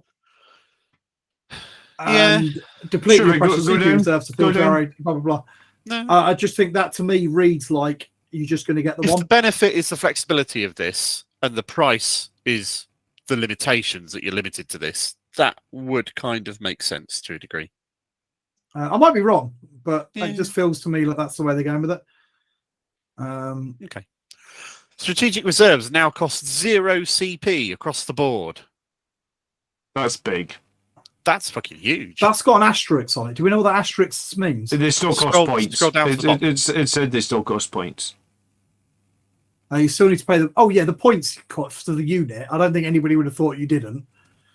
No. But I think that finally opens up the 3 Centurion play for me, because I've been saying for months that I don't see any way of running the Centurions, because I don't want to pay the CP to put them into reserve. So I think maybe that's a way You want to run 5 of them in a Land Raider Crusader? No. I don't own 5 Centurions, only 3. Dave Pikey says 3 Kratos tanks, which would be pretty awesome. But you can do that anyway at the moment. Mike, I did see that before you retracted it, but I'll let you get away with that. That's fine. Flyers are now free to reserve. That is huge. That means you might even consider running one. I would be well interested in running any Storm Ravens. Thunderhawk. They now do not cost 4 CP to reserve a Storm Raven turn 1. True. They're still not great, but you're not completely crippling yourself by putting it in your army. Mm. Well, I mean, if you want to bring a dreadnought for a turn 2 charge, why not? Yeah, absolutely. I like this. I think this The, is the huge only thing change, I and think it's a dislike good one. about this is that the points cost for an Eldari webway gate halves the Mhm. cost, halves CP cost of units you put into strategic reserves. So the fact that they've now negated that with this match play rule irritates me. But maybe there's something coming that will change that. Who knows? Maybe they'll tweak it. Maybe they'll give it an extra bonus instead, just like they gave some of the Imperial armies, some of the Space Marine armies bonuses to compensate for the fact that Armor of Contempt already did something related to what they already did. We'll see. Allied detachments. Battle Brothers. I asked Andrew Well, about this like a month ago and was like, are Votann part of the Imperium? And he was like, no, they're not part of the No, Imperium. they're not. They're not. They're technically not. They're absolutely not. Now They're your technically Battle Brothers Xenos. if you want them to be. But they're because They're they're like, mercenaries. because they're descended from abhumans, they're sort of adjacent. Well, they're not even descended. They are abhumans. They are. Yeah, an all right. abhuman. Maybe yeah, They're descended okay, from fine. humans. Okay. Okay. The original fluff had it that they were genetically modified to cope with the higher gravity in the core of the galaxy, which is bollocks. But that was the whole idea, was that they were modified to be more suited on So purpose. let's go with this. Allied detachments do not cost any CP, but they come with a few caveats. Only certain factions and types of detachments can join your main Arc-Foam detachment as Warzone comrades. That will be laid out in a new Battle Brothers rules section in the book, which is fair enough. If you're Imperium, you can bring an Agents of the Imperium Auxiliary Support or Patrol for 0 CP, a Knights Super Heavy Orcs containing 1 Freeblade unit for 0 CP, or a Votann Patrol detachment for 0 CP, alongside any Imperial detachment. I mean, Agents of the Imperium we could already do. We'd pay a bit of CP for it, but fine. Imperial Knights we could already do. Pay a bit of CP for it, that's fine. It just means we don't pay that CP anymore for them. Bringing Votann alongside any existing Imperial army, though. That sounds wicked. But it's a patrol, so you're going to have to take a HQ and a troop choice. Mm-hmm. I think the more interesting thing is now going to be, we've been talking and debating it for months, that like... Did they sell through all those army boxes? Maybe. But we've been saying for months that Space Marines struggle with fire support. Well, here's the way now to have 3 Helverins as your fire support, and it's not going to cost you no any CP. And it won't break your army purity rules because of the free blade. Because that was one of the big problems with them, was that Yeah. CP cost. The trick's going to be if bringing Votann alongside Space Marines breaks faction purity, which isn't specified here. If it does, you're probably not going to do it, or you're going to think twice. If they put something in here to give them Agents of the Imperium or rules so that you don't break faction purity, you're a lot more likely to do it. I think they will. If you could bring a couple of land fortresses alongside your Blood Angels for fire support, would you do it? No. I think that's so many points. No, that's 600. No. It's more than 600 points to do that. I'm going to say it really depends on what you would lose. If you could take, like, that you may... whatever, the conglomerate that Andrew's running, you could take the Tech Marine, you could put 5 Votann inside it. That would be a huge level of fire support you could bring. But that'd be roughly points equivalent to an Astraeus, though, right? Or a Falcon? Probably about 450, yeah. Because the land fortress is what, 300 and something points? 300 flat. Then they changed it, and the troop choice would be about 60, and then your Tech Marine would be about 100 and something. Yeah. So it's a lot of points. That's why I definitely wouldn't run 2. That's why you couldn't spend 600 points on 2 of those. It just never make its points back. Oh, no, but here, I'd never read that before. So, if your Oxfam detachment is a Genestealer, you can include a Brood Brothers Patrol, which is fine. If you're 1,000 Suns, you can include a Demons of Tzeentch detachment, which is fine. Just a few of the Battle Brothers options available. Yeah, it does say that in small print. I didn't read that bit before. It says it underneath as well. It's all laid out in a new section, Battle Brothers rules representing iconic partnerships. So that to me says maybe we'll get things like, all the chaos will be. I have some demon allies. This is a taster. This is just a taster, and it's not the full Yeah, rules. So we can't. maybe you can get some Eldar with yours, because of course Eldar and Imperium are allied at the moment. Yeah, maybe we can run a little bit of Eldar with our Space Marines or something. A little bit of Blood Angel and Necron. You know, it's that classic fluffy. I really matchup. want them to do that, but I bet they don't. They should. They really should. It's been in fluff for so long. Yeah.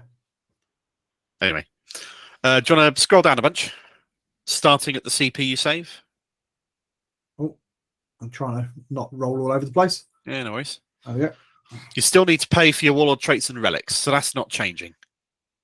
Okay? Yeah. And there's now a third requisition stratagem, which is a stratagem there on screen right now to allow you to take more than one of a unit that is restricted to one per detachment. So captains, you are restricted to one captain per detachment of Space Marines.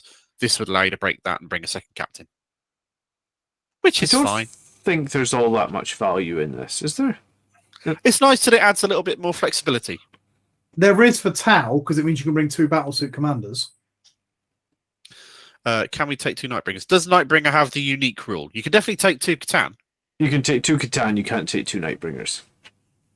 Because Catan are 1 per detachment. So this lets you take the takes 2 Catan within a detachment. Catan is specifically mentioned in the paragraph below this that is just off screen as being legit. But like you couldn't run 2 Dantes, I guess that's the question you're asking. Yeah, because Dante 2... is a unique named one. I suppose if Nightbringer Shard is a unique name, then no. It is, yes, it's a unique model. So anyway, yeah, so I do think this is going to help. This also goes to bring it also goes towards reinforcing your belief, Tony, that you may only just be allowed this detachment and nothing else. Yeah. It will benefit sisters because that's 2 canonesses. Yeah. And canonesses are very powerful and very cheap, but you can only bring 1. The thing I can't figure out in my head is how this is going to interact with things like Farsight enclaves, because Farsight can't take ethereals, but they get 2 commanders. Will this mean they get 3, or because it clearly says on there you can include a maximum of 2? No, it specifically says if a detachment ability limits the number of times you can include a unit to 1, you can include 2. It doesn't say +1. It says 1 so to that 2. To me means that, for example, Farsight again, that's almost a nerf to them, because it just means that you wouldn't bring. That was their big thing, they can't take these but can have 2 of those. I think they don't care. Now everyone can take 2 of those. I'd be certain GW don't care. Stuff. For a temporary 6-month book that does this for a short period of time, I'm fairly sure GW don't care. Okay. For that little thing. Well, maybe they're putting a specific rule for it. It's possible they might do. Some of the changes from last season remain in place. Fortifications are easier to deploy, which means you can take terrain off to make room for them, which is in the existing books anyway. CP regain is the same.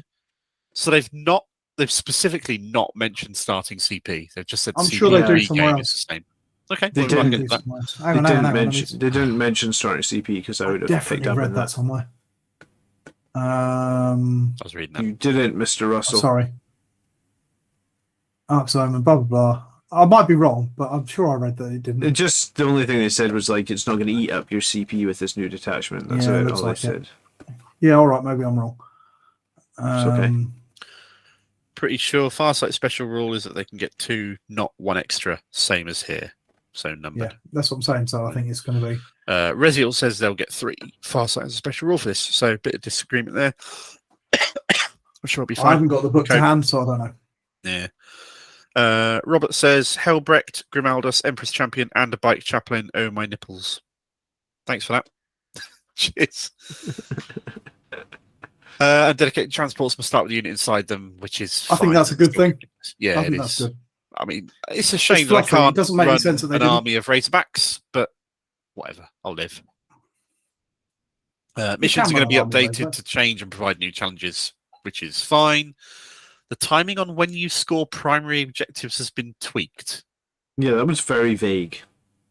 It's going to be interesting to see what they mean for that, making for more even experience regardless of who won the role to go first.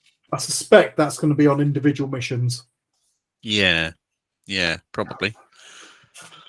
Huge collection of new and revised secondaries, just like last time. Along with universal objectives, goals for each faction. Votann will get some. World Eaters get some. They've already got some sort of in the book.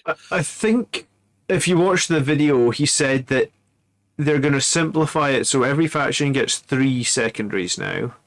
And it sounded like they had made changes to all the faction secondaries. So hopefully there's no more of this fucking Necrons just sit on their side of the table and they score 100 points. Yeah. Like, they've got to fix that. You know, they nerfed Oath of Moment, and Oath of Moment wasn't that great. Like, it was good for 12 points per game-ish. There's a lot of armies at the moment that have secondaries that are just good for 15 points every game. So all those ones that are 15 need looked at, hopefully. Yeah. Each of the iconic Space Marine chapters and Traitor Astartes legions also get an extra secondary objective of their own. For example, Salamander's scored by withstanding enemy fire, and Emperor's Children aim to display the Mark of Excellence. This could mean a couple of things. I reckon we're going to lose all of the... because I agree. We've got loads. It could mean we're getting one extra on top of what we've already got. But I suspect it means that all the 3 or 4 secondaries we've got in Codex Supplement Blood Angels, we're only going to have one. Yeah. It sounds like it, doesn't it? I reckon we'll have one Blood Angels one, and then there'll be however many options for Space Marine ones. Yeah. That's how I read it.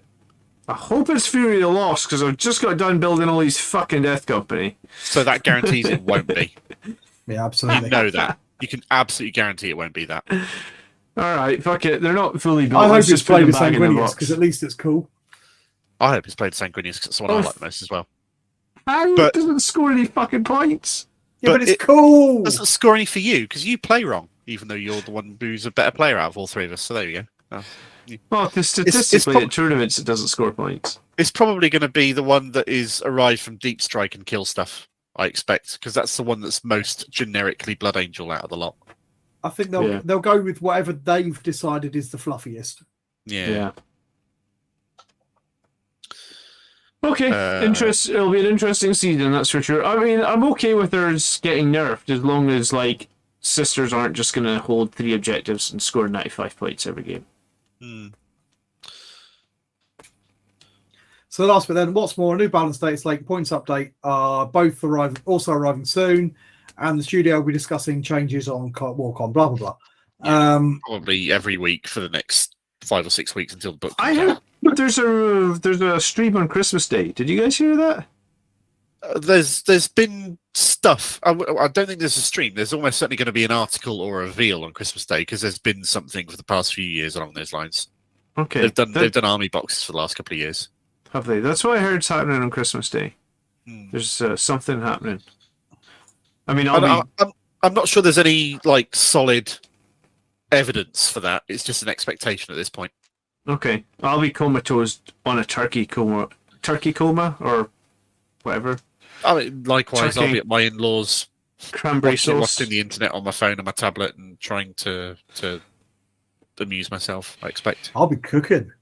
I brought my arms so I get out of cooking. You know what you're going to be cooking? Oh, beef.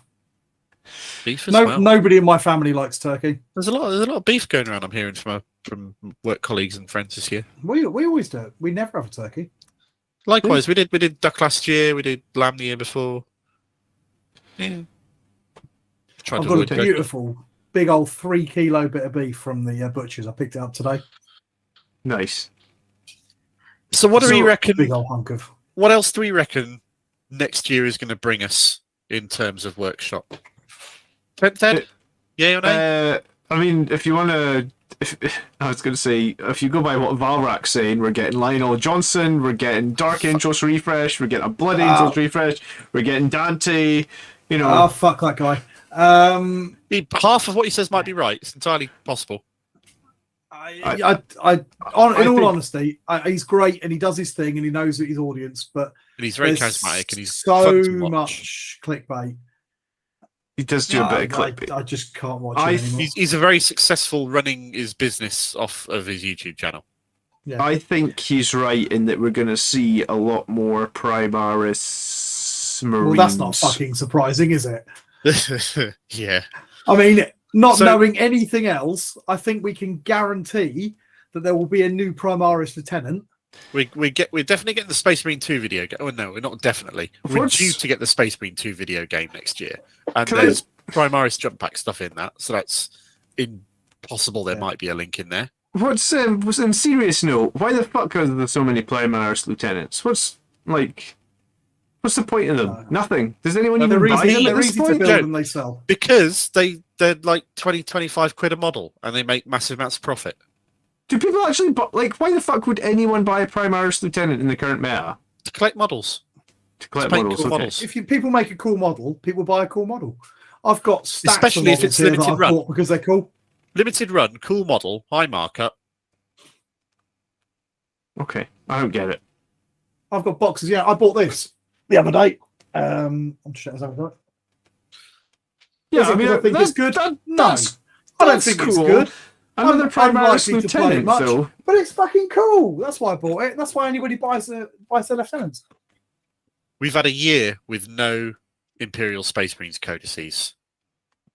I know no release is worth talking about, as far as I'm aware. The Codex Space Marines before that came out in the middle of 2020. I don't think there was a single Space Marine release this year. No, there Not wasn't. even- That's what I'm saying. Yeah. So, We've had quite a lot of Horus Heresy. we're questions. almost certainly to get a shit ton of Space Marine stuff next year, one way or the other. I reckon 10th will come out next year. I've got my money on kind of June, July time for 10th edition, in time for the kids' summer holidays and all the big summer events they'll do running on it, which is what they've done for the last few editions. I am solidly convinced that the reason why this Arcs of Omen thing is happening, why all this crazy upending weird detachment stuff with all the CP and all the allies is happening for 6 months is because they know the edition is ending and they're just going to go, fuck it, do what you want, play how you want, bring all the crazy shit, get loads of silly allied combos in the meta. We don't care. It's all going to go away in 6 months anyway with 10th Ed. That's my timeline as well.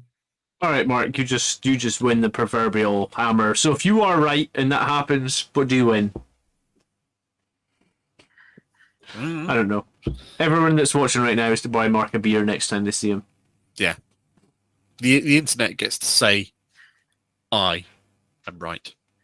That'll be enough for me. Okay. We'll take that. Reziel hopes I'm wrong. Thanks, Rez. You Cheers win a for that. Primaris lieutenant. I like that. Oh, yeah, great. That would actually be annoyingly apt. I was going to say, I'll fucking dig through my cupboard. I'm sure I've got a Primaris lieutenant. Or just everybody will send Really? you one. Just having dissed everybody who bought Primaris Lieutenants, you're going to go and find Oh, one? everybody! You end up with them Okay. like coming out your ears, don't you? You I've do. got one of from those things. I think I've got one from Indomitus that's not even built. I've got captains from Indomitus that are not built. Rez, I do agree with you. I actually wish 10th Ed does not come out in 23. I'd like it to be 24 because I'd like another year for the game to sort of carry on and settle and smooth and have time where all It'd the be nice to codices have- have been dumbed down Yeah. and balanced and nerfed to a point where they're all within a range of each other. Can you imagine if And we we had could a just year enjoy with the all the game. books already out? Yeah. So they could balance them all and we just play the game, but they're not going to do that because then they're not selling any more books. Yeah. I'd love to disagree with you, but that is what I believe will happen. That's why I I think can't see it happening. in the When do you reckon dish- the next Blood Bowl season 3 is coming, Mark?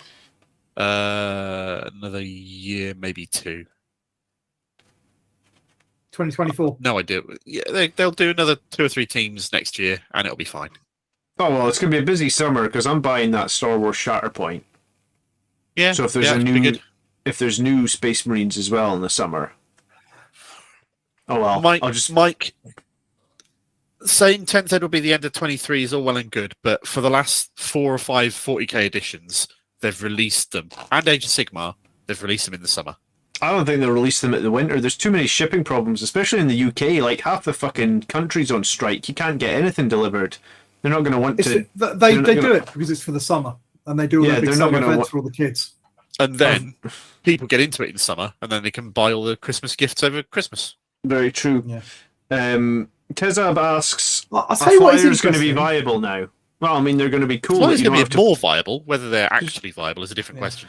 I'll tell you what is interesting is I got invited to go to Warhammer World a little while ago with the school kids, and they were doing they were saying they were going to do all this stuff in the summer for the kids at Warhammer World, and then we were getting down the route of organising times and when we're coming out and stuff, and then suddenly they just cancelled all of it, and they said due to changes and due to changing plans and stuff, we are no longer going to run all of our summer events, and instead we're just going to run a couple of tournaments for kids. And it all got cancelled off, and I don't know why, but that could be some sort of link up there, because this was going to be sort of March time. March and going forward. This coming year. Next year, 23. Okay. So they invited all the school kids and then they cancelled it. Who knows? Who knows? I wonder if that has some sort of bearing on releases. Sometimes they just like to refresh that museum as well. Because maybe it'll be something to do with the fact that they've been putting and fixing aircon and stuff in and around Warhammer World for the last few weeks. Always. It could be anything. Could be anything, couldn't it? I just found it as interesting. Do you think 3 Smash Captains for BA will become meta? No. I hope not. You can't build 3 good Smash Captains. The reason Smash Captains used to work really well is because you could fight twice with them. You know, so you could get like 8 attacks fighting twice. Ever since they took away they were dirt cheap, and the things that you need to upgrade them with to make them, with mainly the Thunder Hammers, got put far too expensive as well. And they got a bit of a nerf as well, didn't they, the Thunder Hammer? Yeah. Because their AP got nerfed. Armor Contempt means they've said in the article there is no change to paying for traits and relics. That is one thing they've categorically said in this Warhammer community article. Yeah, you'll still be paying for traits and relics. Yeah. They have not said what your starting CP will be. They've deliberately avoided that, but you're still paying for it. Did you find the thing which limited the new detachment to just one of it? I can tell you where it is. It doesn't say so explicitly, but it says so by inference that you can only have one of them. It doesn't explicitly say that that's the only detachment you can take. Although we suspect that's how it's going to be. The inference that you can only take one of them. Oh, God, where was that? Am I going to buy 3 Halberds or am I going to buy a friggin' Hecatonk? You're going to buy both of them. I'm not. What's a Hecatonk? That's the Hecaton Land Fortress. I actually liked it a lot more in person than I did in the pictures. I don't like Andrew's Mountain Dew flavored coloured one, but Andrew has a. I mean, he won't lose his models, I guess, because they literally are the colour of Mountain Dew.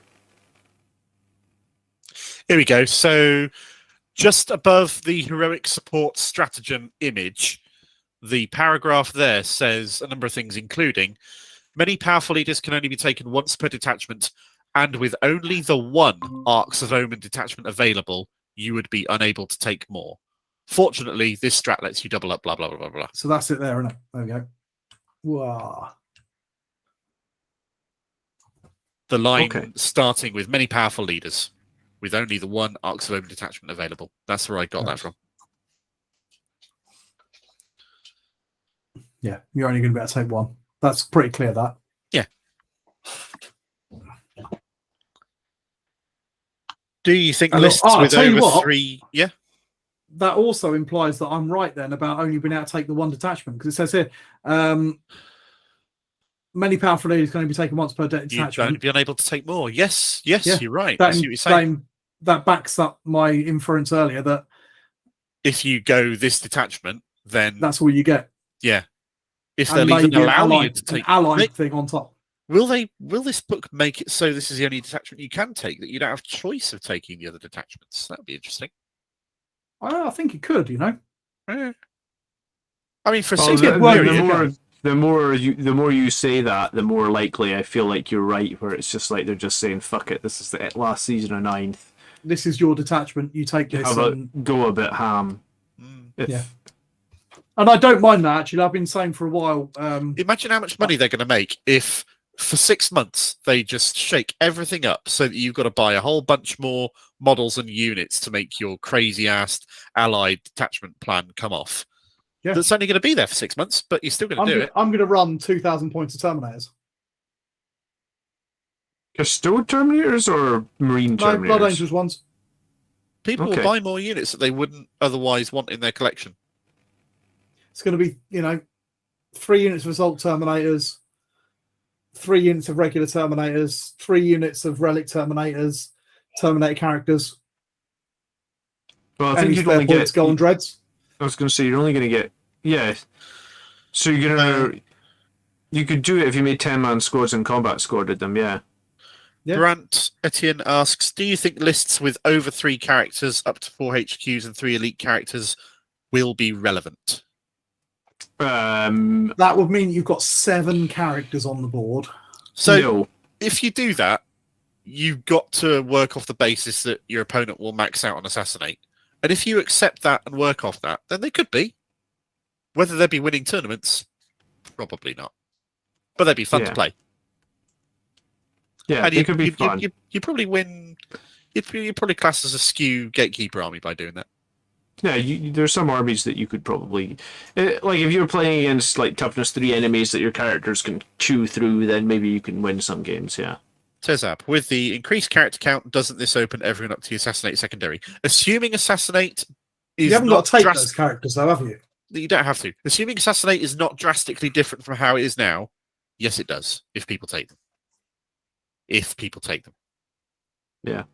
Maybe they'll nerf Assassinate and the amount of victory points you get for killing characters to encourage people to take more characters. Yeah. That's entirely possible. We just don't know. It'd be like Bring It Down or whatever. You get the number of points you get for killing the characters depending on the number of wounds the character's got. It's getting late, gents. Do we want to play some Darktide? Yes, I do. Okay, so on that note, we're going to have to start setting this up, aren't we? Should we end this stream and start a new stream for Darktide to keep the 2 videos separate? I don't care. Doesn't bother me in the slightest. Keep this stream running if it's easy. I mean, people can see us pissing around trying to get the new thing working while we're trying to set it up, or we can have the. I haven't got another stream set up and another thumbnail set up for Darktide, so why don't we play on this? Fuck it, do it on this one. It's fine. Now, and then I'll have chat still running, and if people like want to comment and say stuff, I'll try and pay attention to it and not just pay attention to the game shooting things. But you won't be able to see us. You're just going to be able to see John's. No, you'll be able to see us. Stay on the call. I'm gonna figure out a way. It's gonna take me a second because I'm bad at OBS, and I'm bad at using Steam as well. But well, I know how to bring you into a game, so I've worked that bit out. That's fine. So yeah, Mike, Gatekeeper army or Skew army is one that will beat some armies very easily, but there are some builds that will just flat out hard counter you. So you'll never go 5-0. But you might go 3-2 kind of reliably, is kind of the definition of a Gatekeeper army. You either win hard or lose hard. It's like the opposite of every list that I like to write. To be honest, those sort of skew list is your kind of 3 Sanguinary Guard and 3 Death Company. You're going to smash most opponents, but if you play against a specific build of, say, Custodes or something, then you're going to get absolutely rinsed and there's bugger all you can do about it.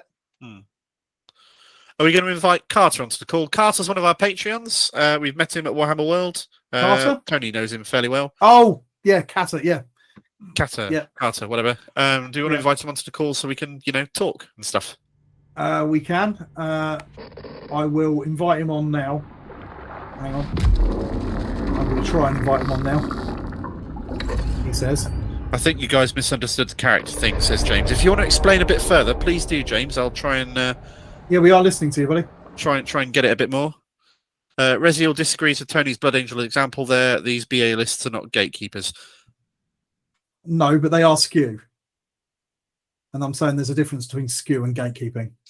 HQ units will be moved to elites, so elite characters will still be elite choices. HQ units are not being moved to elites. It is the I don't know where you got that from, mate.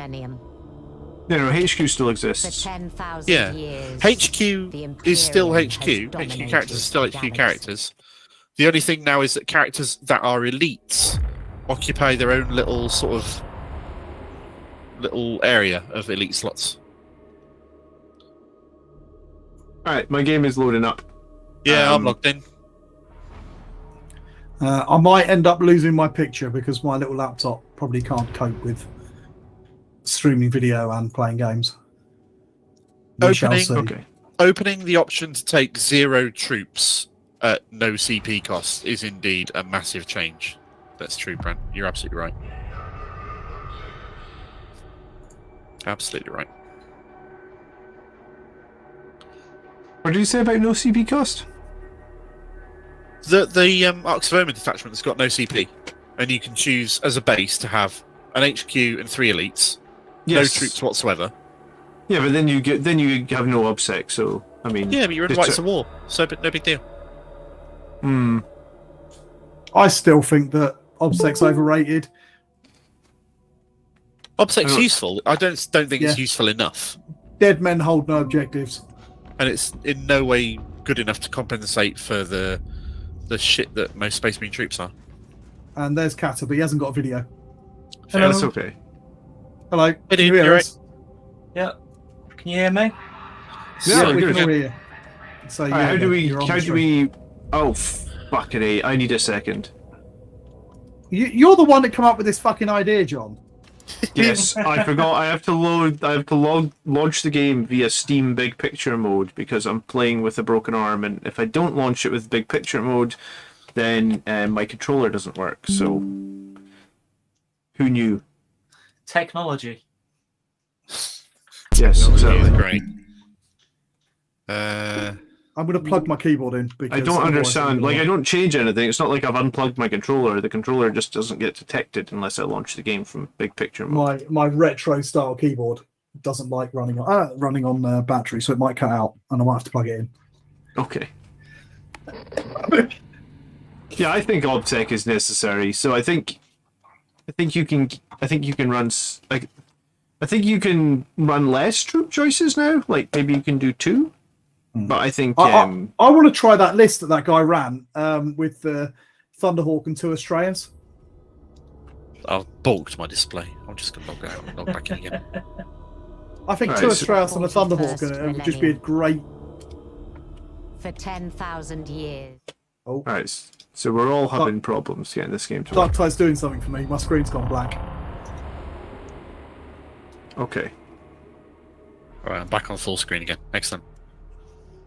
Did you have the start bar and everything wanting to sit on top of the screen?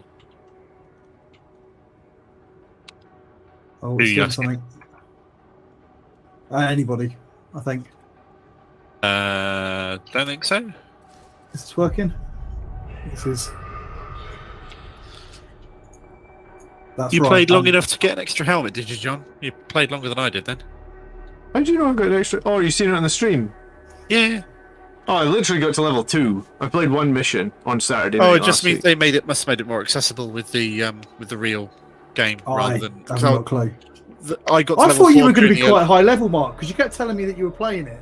I was playing it for like 4 levels during early access. I didn't play it since because I've been waiting to play have a it wipe, cult with you guys. or- I didn't play it solo much beyond that.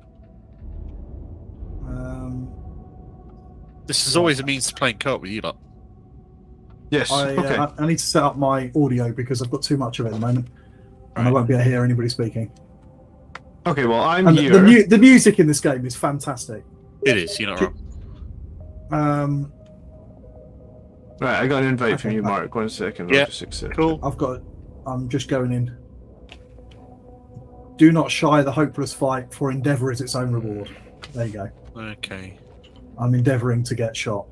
What I was still your think we nick- should play this as a drinking game. What was Yeah, your every nick time you again? get knocked down, Tony? or, Yeah, I Nasty remember. I accident. got it. Yeah. All right. How do I Shift tab brings you up to the little sort of friends interface thing. Perfect.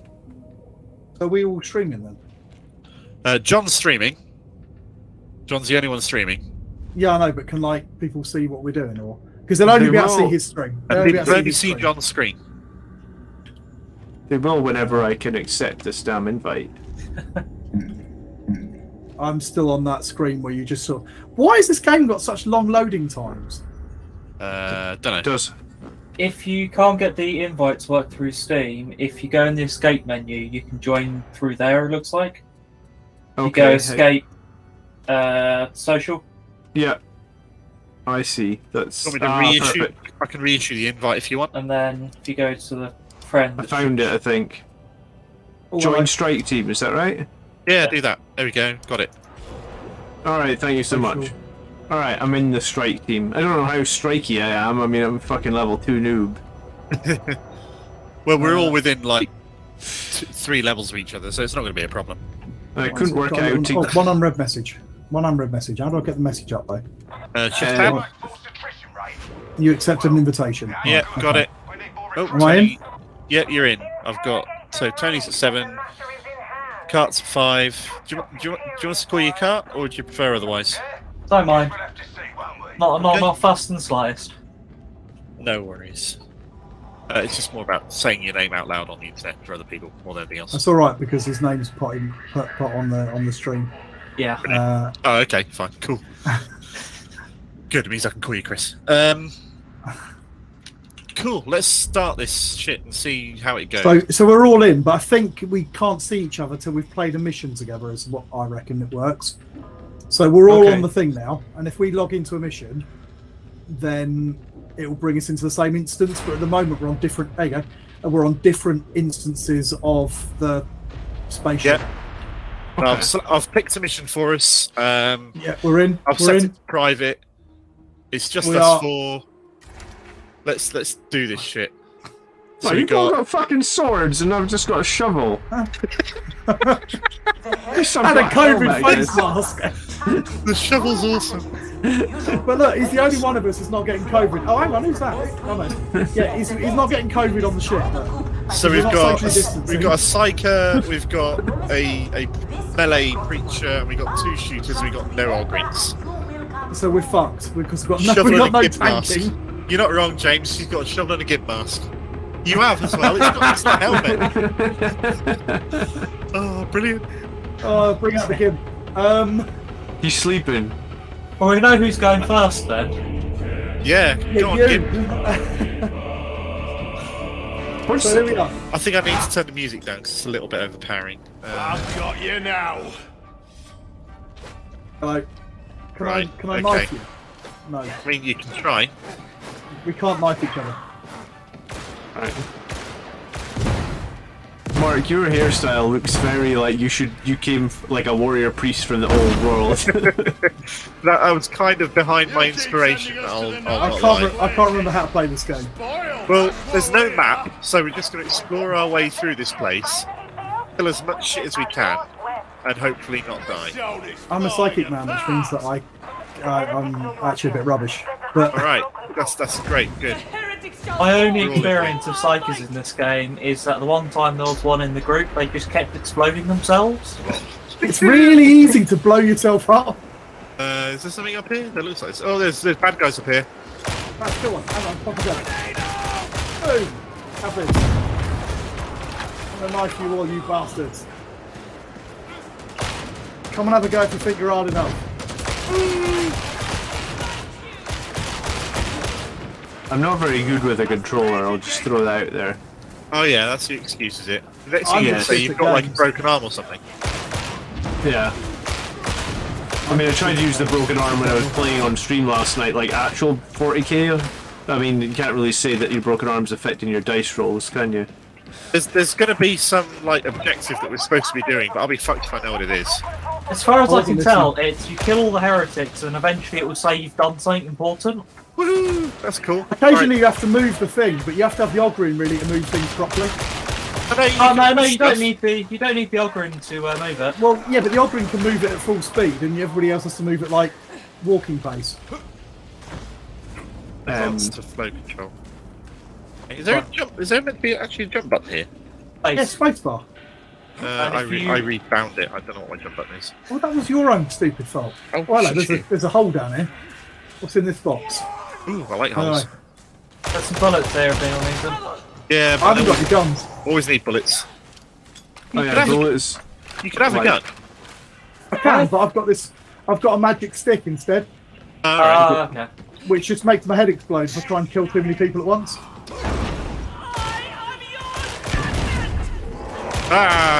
Shot that. That was a bad Hey, idea. the big guy! Ah, big That guy! thing sounds loud. Where's the tank? Oh, it died. We I don't think the have nearest, tank. yeah, the only tanking we've got is speed tanking. Oh shit. I thought you were hull tanking. No, I haven't got any holds tank with. I think we're supposed to get in this lift here, right? This is why it can be good to bring Right, it on. we've got to grid. go on this Just- list, yeah. Pilgrims. I love the comments they all come up with. Answer they have for everybody. Oh, we've Who's been not this on the lift. list? Me, sorry. I didn't realise it was a lift. John just can't see well because of his gimp mask. Please excuse his inaccuracy. Don't burn your ammo on chaff, John. That's what the shovel is for. Remember, ignore the whispers. Sometimes you have to carry things. Alright. I love how everything's got a special attack. Well, apart from like the lasgun where it's just a torch. But if you don't use a lasgun, you're not allowed to see in the dark.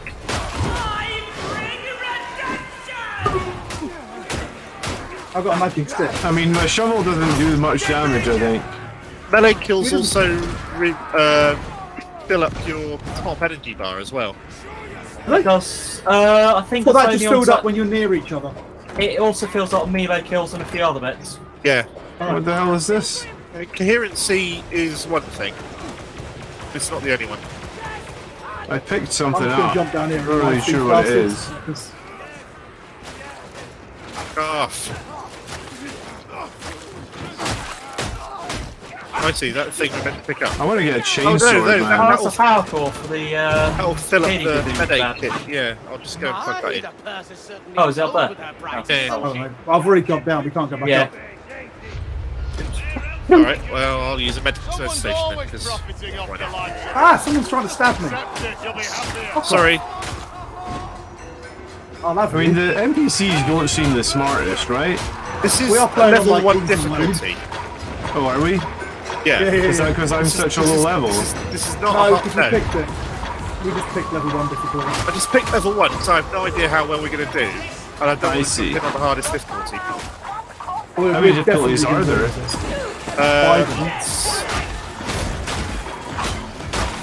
Hang on, I'm bringing back my exploding. I can hear it Oh, explode. God. I'm getting eaten alive or something. Do this. Ah, you hit me from behind. I feel another headshot coming up. Okay, I'm running. I'm going to explode myself if I keep doing that. Oh yeah, don't explode yourself. That would be bad. Or if you're gonna do it, make sure you do it in front of everyone else so you get to watch. I wish you were all real. Ignore the psyker. You were all real. I also quite like the ignore the psyker, more nonsense. Eliminating primary target. Ah, There's a it's big big one. thing. Ah, fuck. Beast and Nurgle. If you can try and keep him off me, I'll pull out a brave brains out. Gonna say, if I got some grenades. Fire in the hole! I did quite a lot of damage with your brain burst or whatever it is. But not if you eat. On his back is a weak spot. Doesn't affect me. Oh, nice. Yeah, but it does affect us people with lasgun. Why is he still chasing me? It fucking hate me! Your charge thing pops me out of his mouth.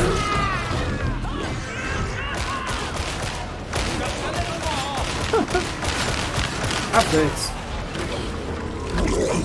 Okay, if I do that on the die. Hey, get out of That's here. gonna be me out of ammo, basically, on this one Beast and Nurgle. He's dead now. My beanie. No, Right, cool. not let me run. Wow. That's crazy.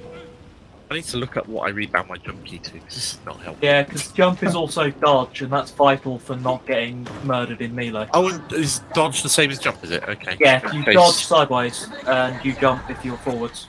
You can dodge back as well. Yeah. So, dodge is jump, is it? Yeah. Are you sure? It is Yeah. on default settings, at least. You run forwards and dodge, you jump. It annoyed me that my magic sword only works if I press a button that not everybody's going to have on their mouse. I need to press found it. button 5 on my mouse. Oh shoot, there's a guy back here. Found my jump button. Crap, or whatever. Completely useless button that I bound it to. I don't know why I did that. I'll have to deal with that later. Okay, so we killed the beast of Nurgle. That's the We did. That's on the easiest difficulty. That's a great thing that we can do. I was gonna say, on the easiest difficulty, that thing still like took all my ammo. Yeah. Yeah. Let's be fair here. We're basic levels and we've got shit weapons. I see. Yeah, I was missold. I was told this knife is a heavy sword, and it's actually more of a low damage weapon than the default. Tell you what you want. You want a shovel, mate. I want a chainsaw. Well, chainsaw, I suppose. is what You it get gets. chainsaws as a gun. Eventually. But there's a Yeah, it can't go chainsaw up in the there. tutorial, so it 'Cause, definitely like, exists. you get a special chainsaw because you're a preacher, aren't you? Yeah, I get the Eviscerator. Or whatever, Ooh. the two-handed one. Or a thunder hammer at later levels as well. Everyone gets a Thunder Hammer, and I'm not sure why Thunder Hammers are suddenly everywhere. Because they nerfed the AP and no one wants them now. Don't check Thunderhammer when you can take a relic blade. Need some ammo. That's like it. There's a healing station over here. Yeah, if anyone's got corruption. Oh, he just webbed the fuck out of me. What the hell is that? It's like something out of Predator. Stop making such a fuss. Brilliant. Apparently I'm making a fuss about being Well, you like being tied up, don't deny it. harsh. I mean, who doesn't? Let's face it. Are we going the right way, or are we just running? No, around? you're double backing Are we? on the Okay. staircase. Right, follow Chris. I am starting to think we should have Meet my magic stick. rations for a month. Show me your magic stick again. I didn't see it. Hold on, it's down there. So do you have ammo for your psychic powers then, or what? No, but if I overdo it, I explode. So as you use them, it builds up a meter. The higher the meter, the more damage you do. But when the meter reaches 100%, if it goes above 100%, you explode. I see. So you have to like cool it back down again.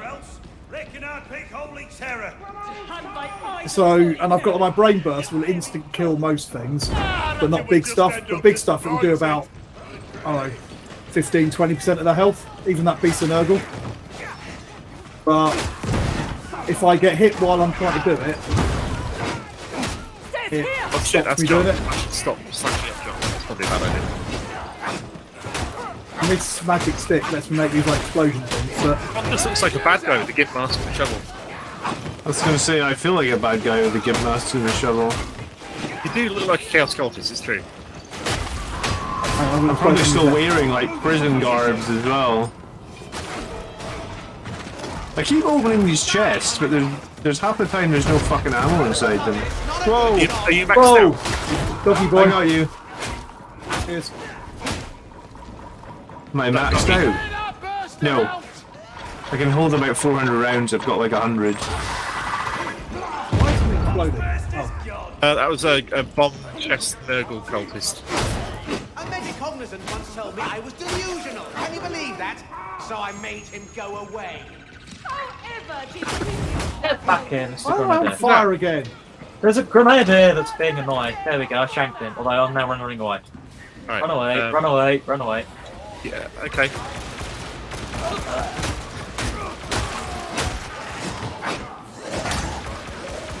Whoa. What? I just got electrocuted or something, I don't really know why or how. Perils of the Warp is a thing. Yeah, but not for John. I'd imagine it is for you. It's for me, yeah. Oh, there's guys over there. Coming up. Right, I'll pop the reds. Oh, yes, that's good find. I've got some ammo now, I'm I good. just love the fact that I've got a head burster as my sort of like primary ability. You unlock more as time goes by, is that right? No, you don't, but the flavour of it alters slightly. Okay. You should try and hang together for health regeneration purposes, and for not getting too badly fucked. But what Oh, if you want piss to off. get badly fucked? Up to the end Yeah, I of the found thing, the it's airlock. That's where we've got to go, isn't it? It's the end of the area. Get in it. Oh, we kicked ass. Yeah, we succeeded. We haven't the finished easiest the level mission yet. on the easiest difficulty level. So We what's haven't finished it yet. like? Because I never really did the single player. How does the story work in this game? Right, as you level up, you get cutscenes, and then that moves the story on. Oh, I see. But there's no single player. There's no single player. There's no single player at all, which is So annoying. does it matter what order I do these missions in, or No, they don't do anything. they're just like trash missions, and then they give you the cutscenes based on your progress or something? Yeah, the more levels you do, the more. Okay. Cool. Because I wasn't sure if I'd missed a lot of the story or what. No, it sort of seems to come along as you go along. Because like when I got to like level 4 or something happened. Yeah, every few levels you seem to just get a cutscene that sort of explains what's going on. Exactly. I keep hearing what sounds like really heavy footsteps. Oh shit! You hear that? What? A big roar. If we trigger a demon host or something. I think The so. music started up as well. I think I'll just kill these fuckers. There's a marker and there's a thing you have to kill there. I think I did do this one level. Yeah, there's a bit we've got to kill over here where the marker is. Whoa, I've got a dog on top of me. I need help. Thanks, Mark. There you go. Eat my brain popper. All that old heretic. Probably shouldn't knife the barrel. Have a job, bud. Useless carking gun. My guy's like swearing at this las gun. Whoa, what the hell? Oh, I'm in fire. What That the hurt. fuck is? It's Like a great big Nurgle thing or something. Yeah. Got to kill the end bits and then it spawns like a host. Okay. One more tentacle somewhere. There is.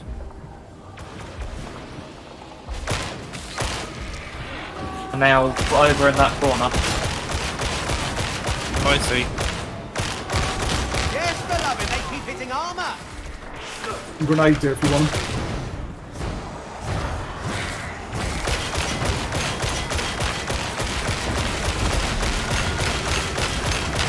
These here.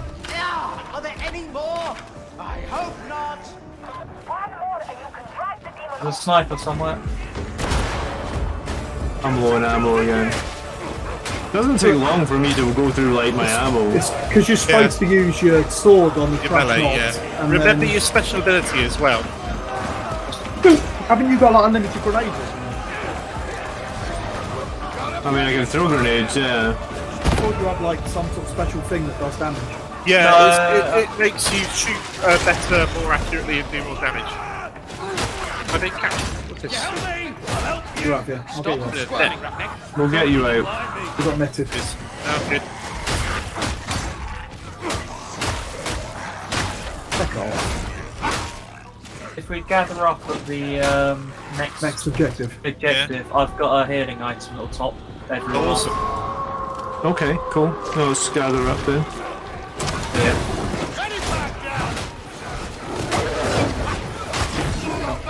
Oh, I killed it. Keep seeing these guys with like giant clips. I'm like, I want that gun, give me it. You can't pick up the guns though, right? No.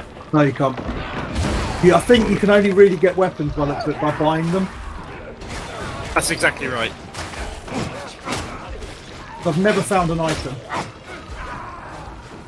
Okay. Good to know.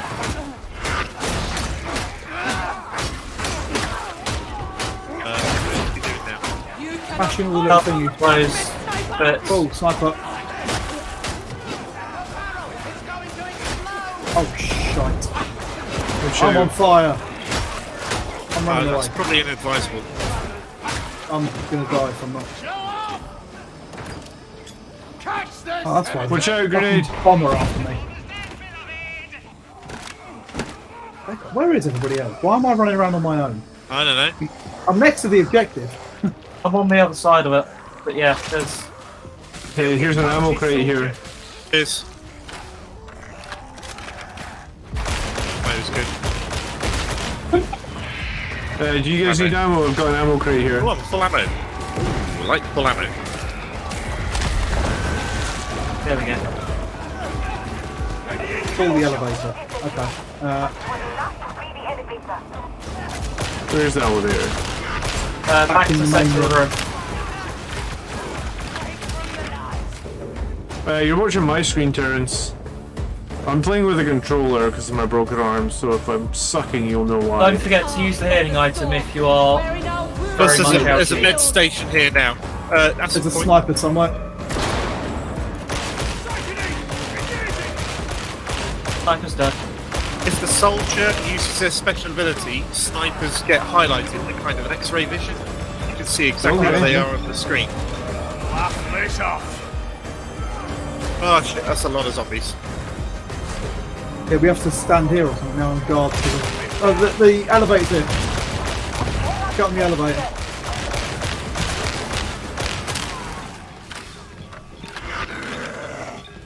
1, 2, all on. I'm here. Do we know how this pathogen spreads? I feel like that's a bad plan. I'm not worried. Isn't that just what Right. COVID plan was? Yeah. Just don't worry about it. Well, since I've we're all no just plan. like inquisitorial throwaways.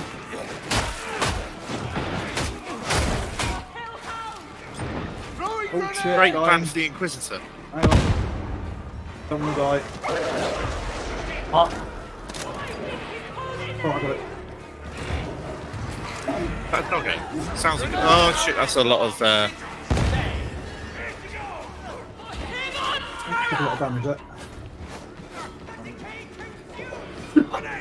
Brain burst because there were too many people near me. And every time they hit me, it resets my yeah. psychic power. Something about this isn't Okay.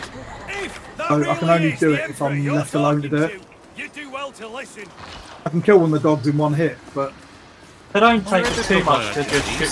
To I've got no guns.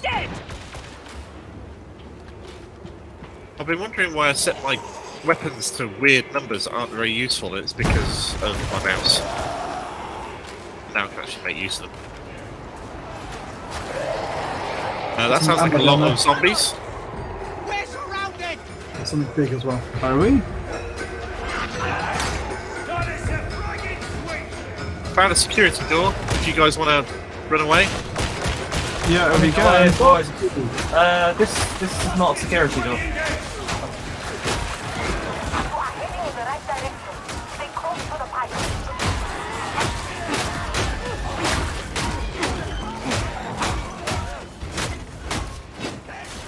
All that knows.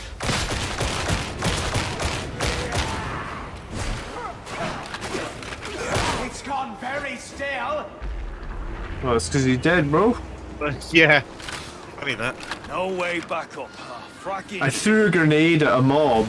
It hit him on the leg and like knocked him down. Seems a bit lippy And while to he me. stands back up, the grenade exploded. Oh, fucking brilliant. It was kind of glorious. Right. We are all in the beneficent Emperor's hands. What you're fighting? I can't see anything. Oh Just shit! some Yeah, I mean, random. Wow, that sounds like something big. it does Here he a bit, comes doesn't up it? from top. Watch out! Oh, That was a bit of a damn I climb. don't know what killed him, but he didn't last long. I was blowing him. I was lighting him up. Didn't know.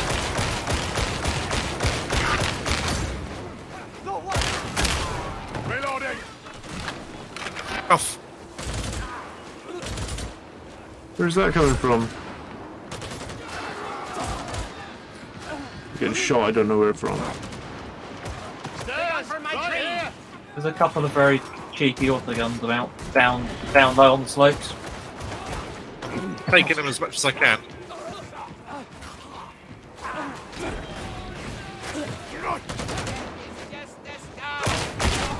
Oh, I think that was the guy that's shooting at me.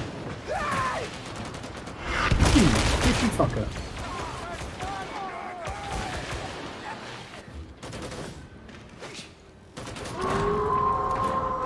I'm going to hurt you!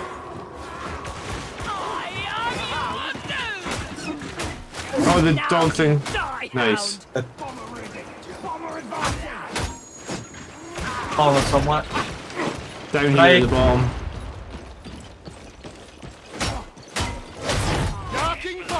There's a Healy thing over here. Cheers. Found a switch. I will use that medication station, thank you. Point and shoot, Militarum style.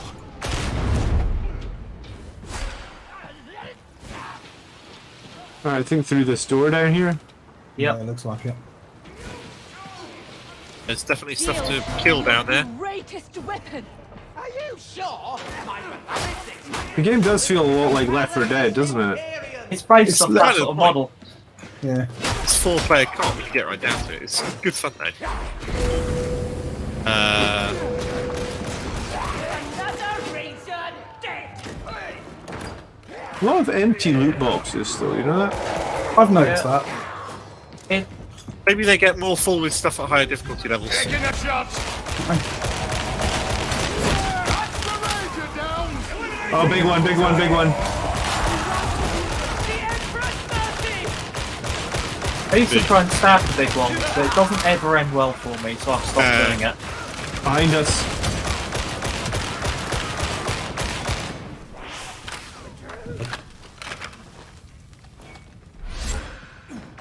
Stop showing. Back on bed now. Got me some ammo. At last. Follow the Cults. Grenade inbound. Proceed to the fuel depot. Where is the fuel depot? Keep going through. Oh, that was an explosion and a half. It went through the walls. Excellent. Good clipping there. Before somebody who's watching it says something about it, we're intentionally ignoring things that we don't like about the game. Look, stairs. What do we not like about it? Like, because, like, monetization and stuff like that. Oh, is there monetization in the game? Yeah, it's pretty egregious. Oh, Who Demon writes the Host. bloody Oh, Demon fuck. bloody stuff? Oh, that sucks. I'm getting absolutely wrecked We're here. all getting absolutely wrecked by that.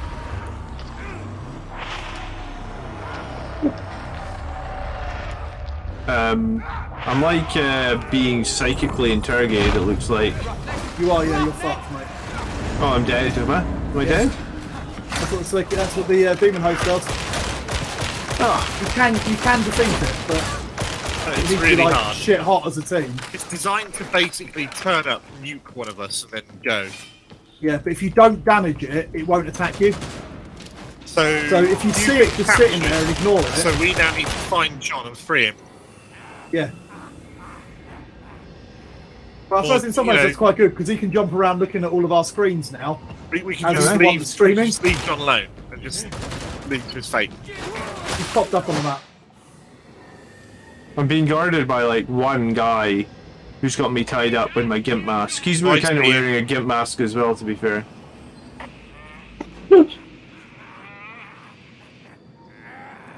I'm coming for you, John. I see you guys at the end of the corridor, yeah. Oh, We've got to go through this thing first. Just like... Yeah, I'm down I feel here. that would be better with elevator music. It would be better with elevator music. Oh, so you need help again, do you? I'm good. State of ammo there for when you wake up, John. there's a medicaid station here as well for people who are Get here, I injured. can't free you. That's because you're Gotta being kill hit the enemies. constantly, I think. Probably Yeah. try and kill all the stuff first.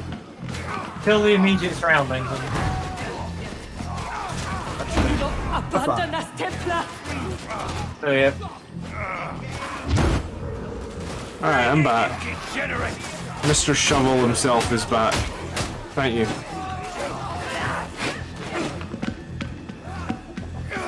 We've got to find all the things now and carry them, but if you're carrying stuff, you'll be moving slower, I think. it's just I think it's put a doodad on them.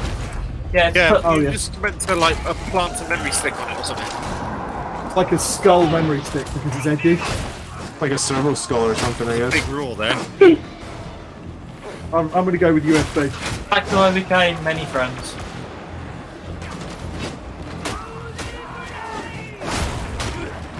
I think there's a good bag somewhere. Oops. blow yourself up. I knifed the barrel. You knifed the barrel. But got I was Omen, yeah. missold my knife. They said it was heavy. It's actually the fastest swinging knife I think in the game. It's down again. Oh, you fell off. John fell off the cliff.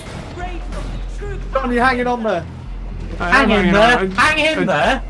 How did You know you what? get down? For How did you get down 40k, there? this game is really good. 40k. Well, John keeps dying, which is amusing. You're not playing a Space Marine. You're not invincible. You're just some pleb fighting other plebs Did we get him off the thing? and demon hosts.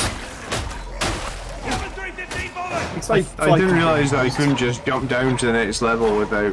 You can, but you have to jump down not on the bit that's a hole. Oh, thanks. I'd avoid bottomless pits. I think that's probably the... Is that what I've got to do? Okay. I mean, it's probably an idea. But destroy the incubators. I can hear something big and muscly. So Yeah, I can it's doing hear like the- it's doing like a hack progress Oh, it's thing. one of You them. have to hold the area. Oh, Fine. found the big thing. Oh, no. Yeah, it just slapped me into the floor. That looks like it's going to decimate. It did decimate. Whoa! Here's some incubator thing. I think it's this fun summer. There's one that needs hacking. Right. You have to do a little mini game. Oh, I remember it. Has anybody got a healing pack? No, but there should be still uses on the Medicaid station at the entrance so we can shit. Healing pack I'm on. trying to do this mini game. You click on the when it's the over the icon. Yeah, that's Where what I'm did you say the doing. Medicaid station was, mate? At the Upstairs. top of the hill where we came in.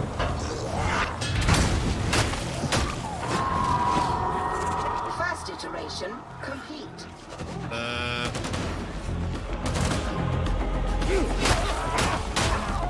I don't get back up there. Okay. Can, yeah, it's straight ahead of you. To the left, Mark. I can hear a dog and I'm on my own, so hopefully I won't get this.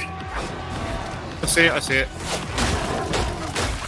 Phew, I am now no longer almost dying. Oh, I'm getting eaten by a dog. I see Oh, you. you're right. You're on the other side of us. We'll get over Alright. this, Cam.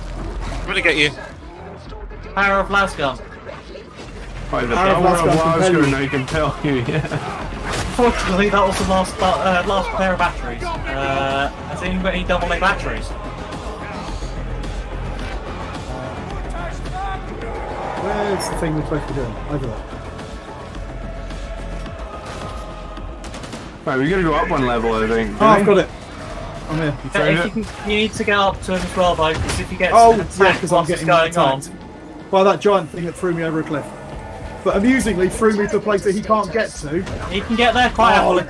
Alright, just... I was literally, like, 1% from melting his head when he got to me. That was annoying. I'll go back and carry on with... Alright, I got the thing done, the minigame. Oh, the fucking flamer up here, holy shit. I'm pretty low in health. There's one last use in the medical station if you want to use that. Oh, am I? Holy shit. Where's You see where where's the I am? usage? I'm standing next to it. I do not see you at the moment. Behind you. I think. Oh yeah, I see you. Are there any That's more us, incubators? Yeah, we've got There's to one downstairs. go and fix the data interrogator. Oh, I see. Nice. Thank Oh, you. there's ammo across the road, which you probably want as well, by those things. Yeah. That'll help me. I'll get this one.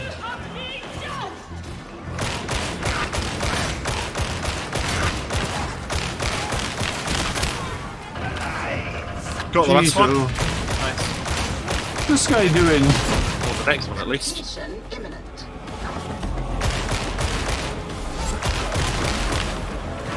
Now, that was rude. I went to stab someone and he blew me away with a shotgun. And I feel kind of offended. Oh, well, it does the job. I need some backup, guys. Alright. Alright, coming to you. Where are you? Downstairs. You're way over there downstairs. I'm dead. No! Can I get you in I'm time? not dead. I can still be res. Come on in. Alright, put us up. Behind me. There's a shitload behind you.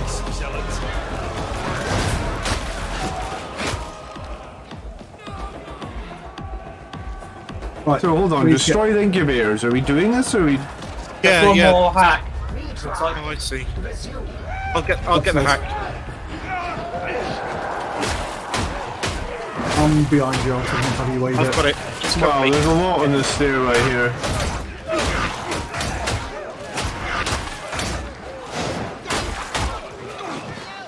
Oh, that's a lot of bad guys. How's your shovel going? I mean, I got a lot of kills with this shovel. It's going to be registered as a deadly weapon here in a minute. There's a reason why it's a valued and trusted weapon of the Guard of Valhalla. Alright, we reach an extraction point, I guess. Yeah, that's the end of the apparently. level, I think.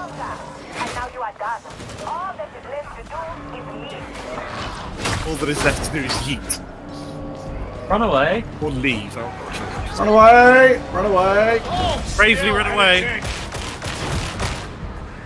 Brave. Cover in fire! There's slush through the door! Oh shit. Have you got a grenade, Andy? Nope. My face is melting from too much smoking.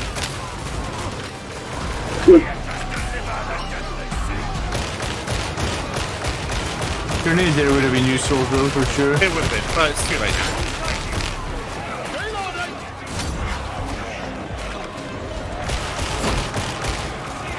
I do like. Oh shit. Whoa! Whoa! Behind you. I'll cover our asses, keep moving Oh, forward. hang on, my face Alright. is melting. Oh, that was lucky. That's fine. Up in the first level there. Let's see. Yeah, I'm popping the reds. We've got one behind us. Keep moving though. Go, go, go, go. Ah, bigot.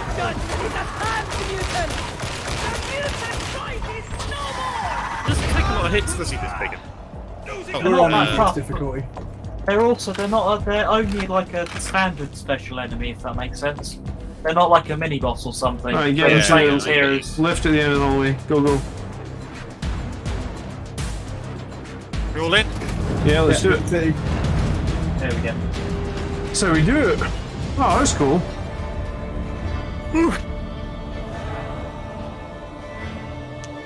That's a rush. 1,000 kills. Oh, I'm enjoying this. This is good. We should definitely do this more often. Yes, I wanted Do we to want play to do this any more now, often. or considering it's getting on for 10th midnight, do we need to wrap it up? Ooh, I I think have we- to wrap it up because I have work I in the think we probably morning. need to wrap it up, yeah. Okay. We'll do another stream for people who are still watching us talking about Yeah, yeah. Thanks very much for watching. I hope you enjoyed the stream as it went on. We'll buy some stuff. We'll play Oh, I leveled again. up. We'll stream again. If you're a Patreon and you want to join and play us as well, hit us up. Yeah. We won't boot Chris unilaterally, but we will boot him for a bit of variety every now and then if other people want to join in and play with us. Or Nice. we'll boot John, because clearly Gib Massacre the Shovel, unless he buys a different weapon. Who knows? This is my favourite quote so far. The wise have much to fear, the ignorant are blessed with courage. You need understand nothing to do your duty. That was cool. I like this game. Oh, it's brilliant. Oh, okay. Yeah, I'm getting some to the strategium. I've I missed think I've got to watch a cutscene. solid co-op gameplay. It's just so good. Yeah, it was nice to play with people. I played one game without anyone to speak to. So yeah, I'm gonna hit stop streaming and I'm gonna go to bed, guys. But Did you have fun, Chris? You Yeah. completely carried us. You told us what the fuck we were doing every step of the way, mate. The secret is I don't know what I'm doing either. I've just got a knife and will stab. And that Excellent. seems to be about the game plan for this. Sweet. Yeah, this is a cool game though. I like it. I never saw the Demon of Nurgle, Beast of Nurgle. Never saw that before. So Nah, not me. I'm I had watching a one on the cutscene at the first- moment, and there's a guardsman in this cutscene with an AK-40 las gun. Brilliant. E40 Lasgun. Cool. Yeah, Alright, cool. I might log on a little bit afterwards and spend some money and get some decent clothes and then. No, I can't afford that. I'm way too cheap to be buying. Yeah, Yeah, we yeah. are all in together now, so we can all see each other. Oh yeah, we can. Look at that. Sweet. Nice. There we go. I can get a Awesome. combat axe. We wrapping up the stream? Yes, we Here are. we are. Right. Thanks for Right. joining us, everybody. Hope you appreciated it. We'll play some more. See you again soon. Cheers. Cheers, guys. Good night, Bye-bye. guys. Cheers. All right, I'm going to quit the game then. That should take us back to the call.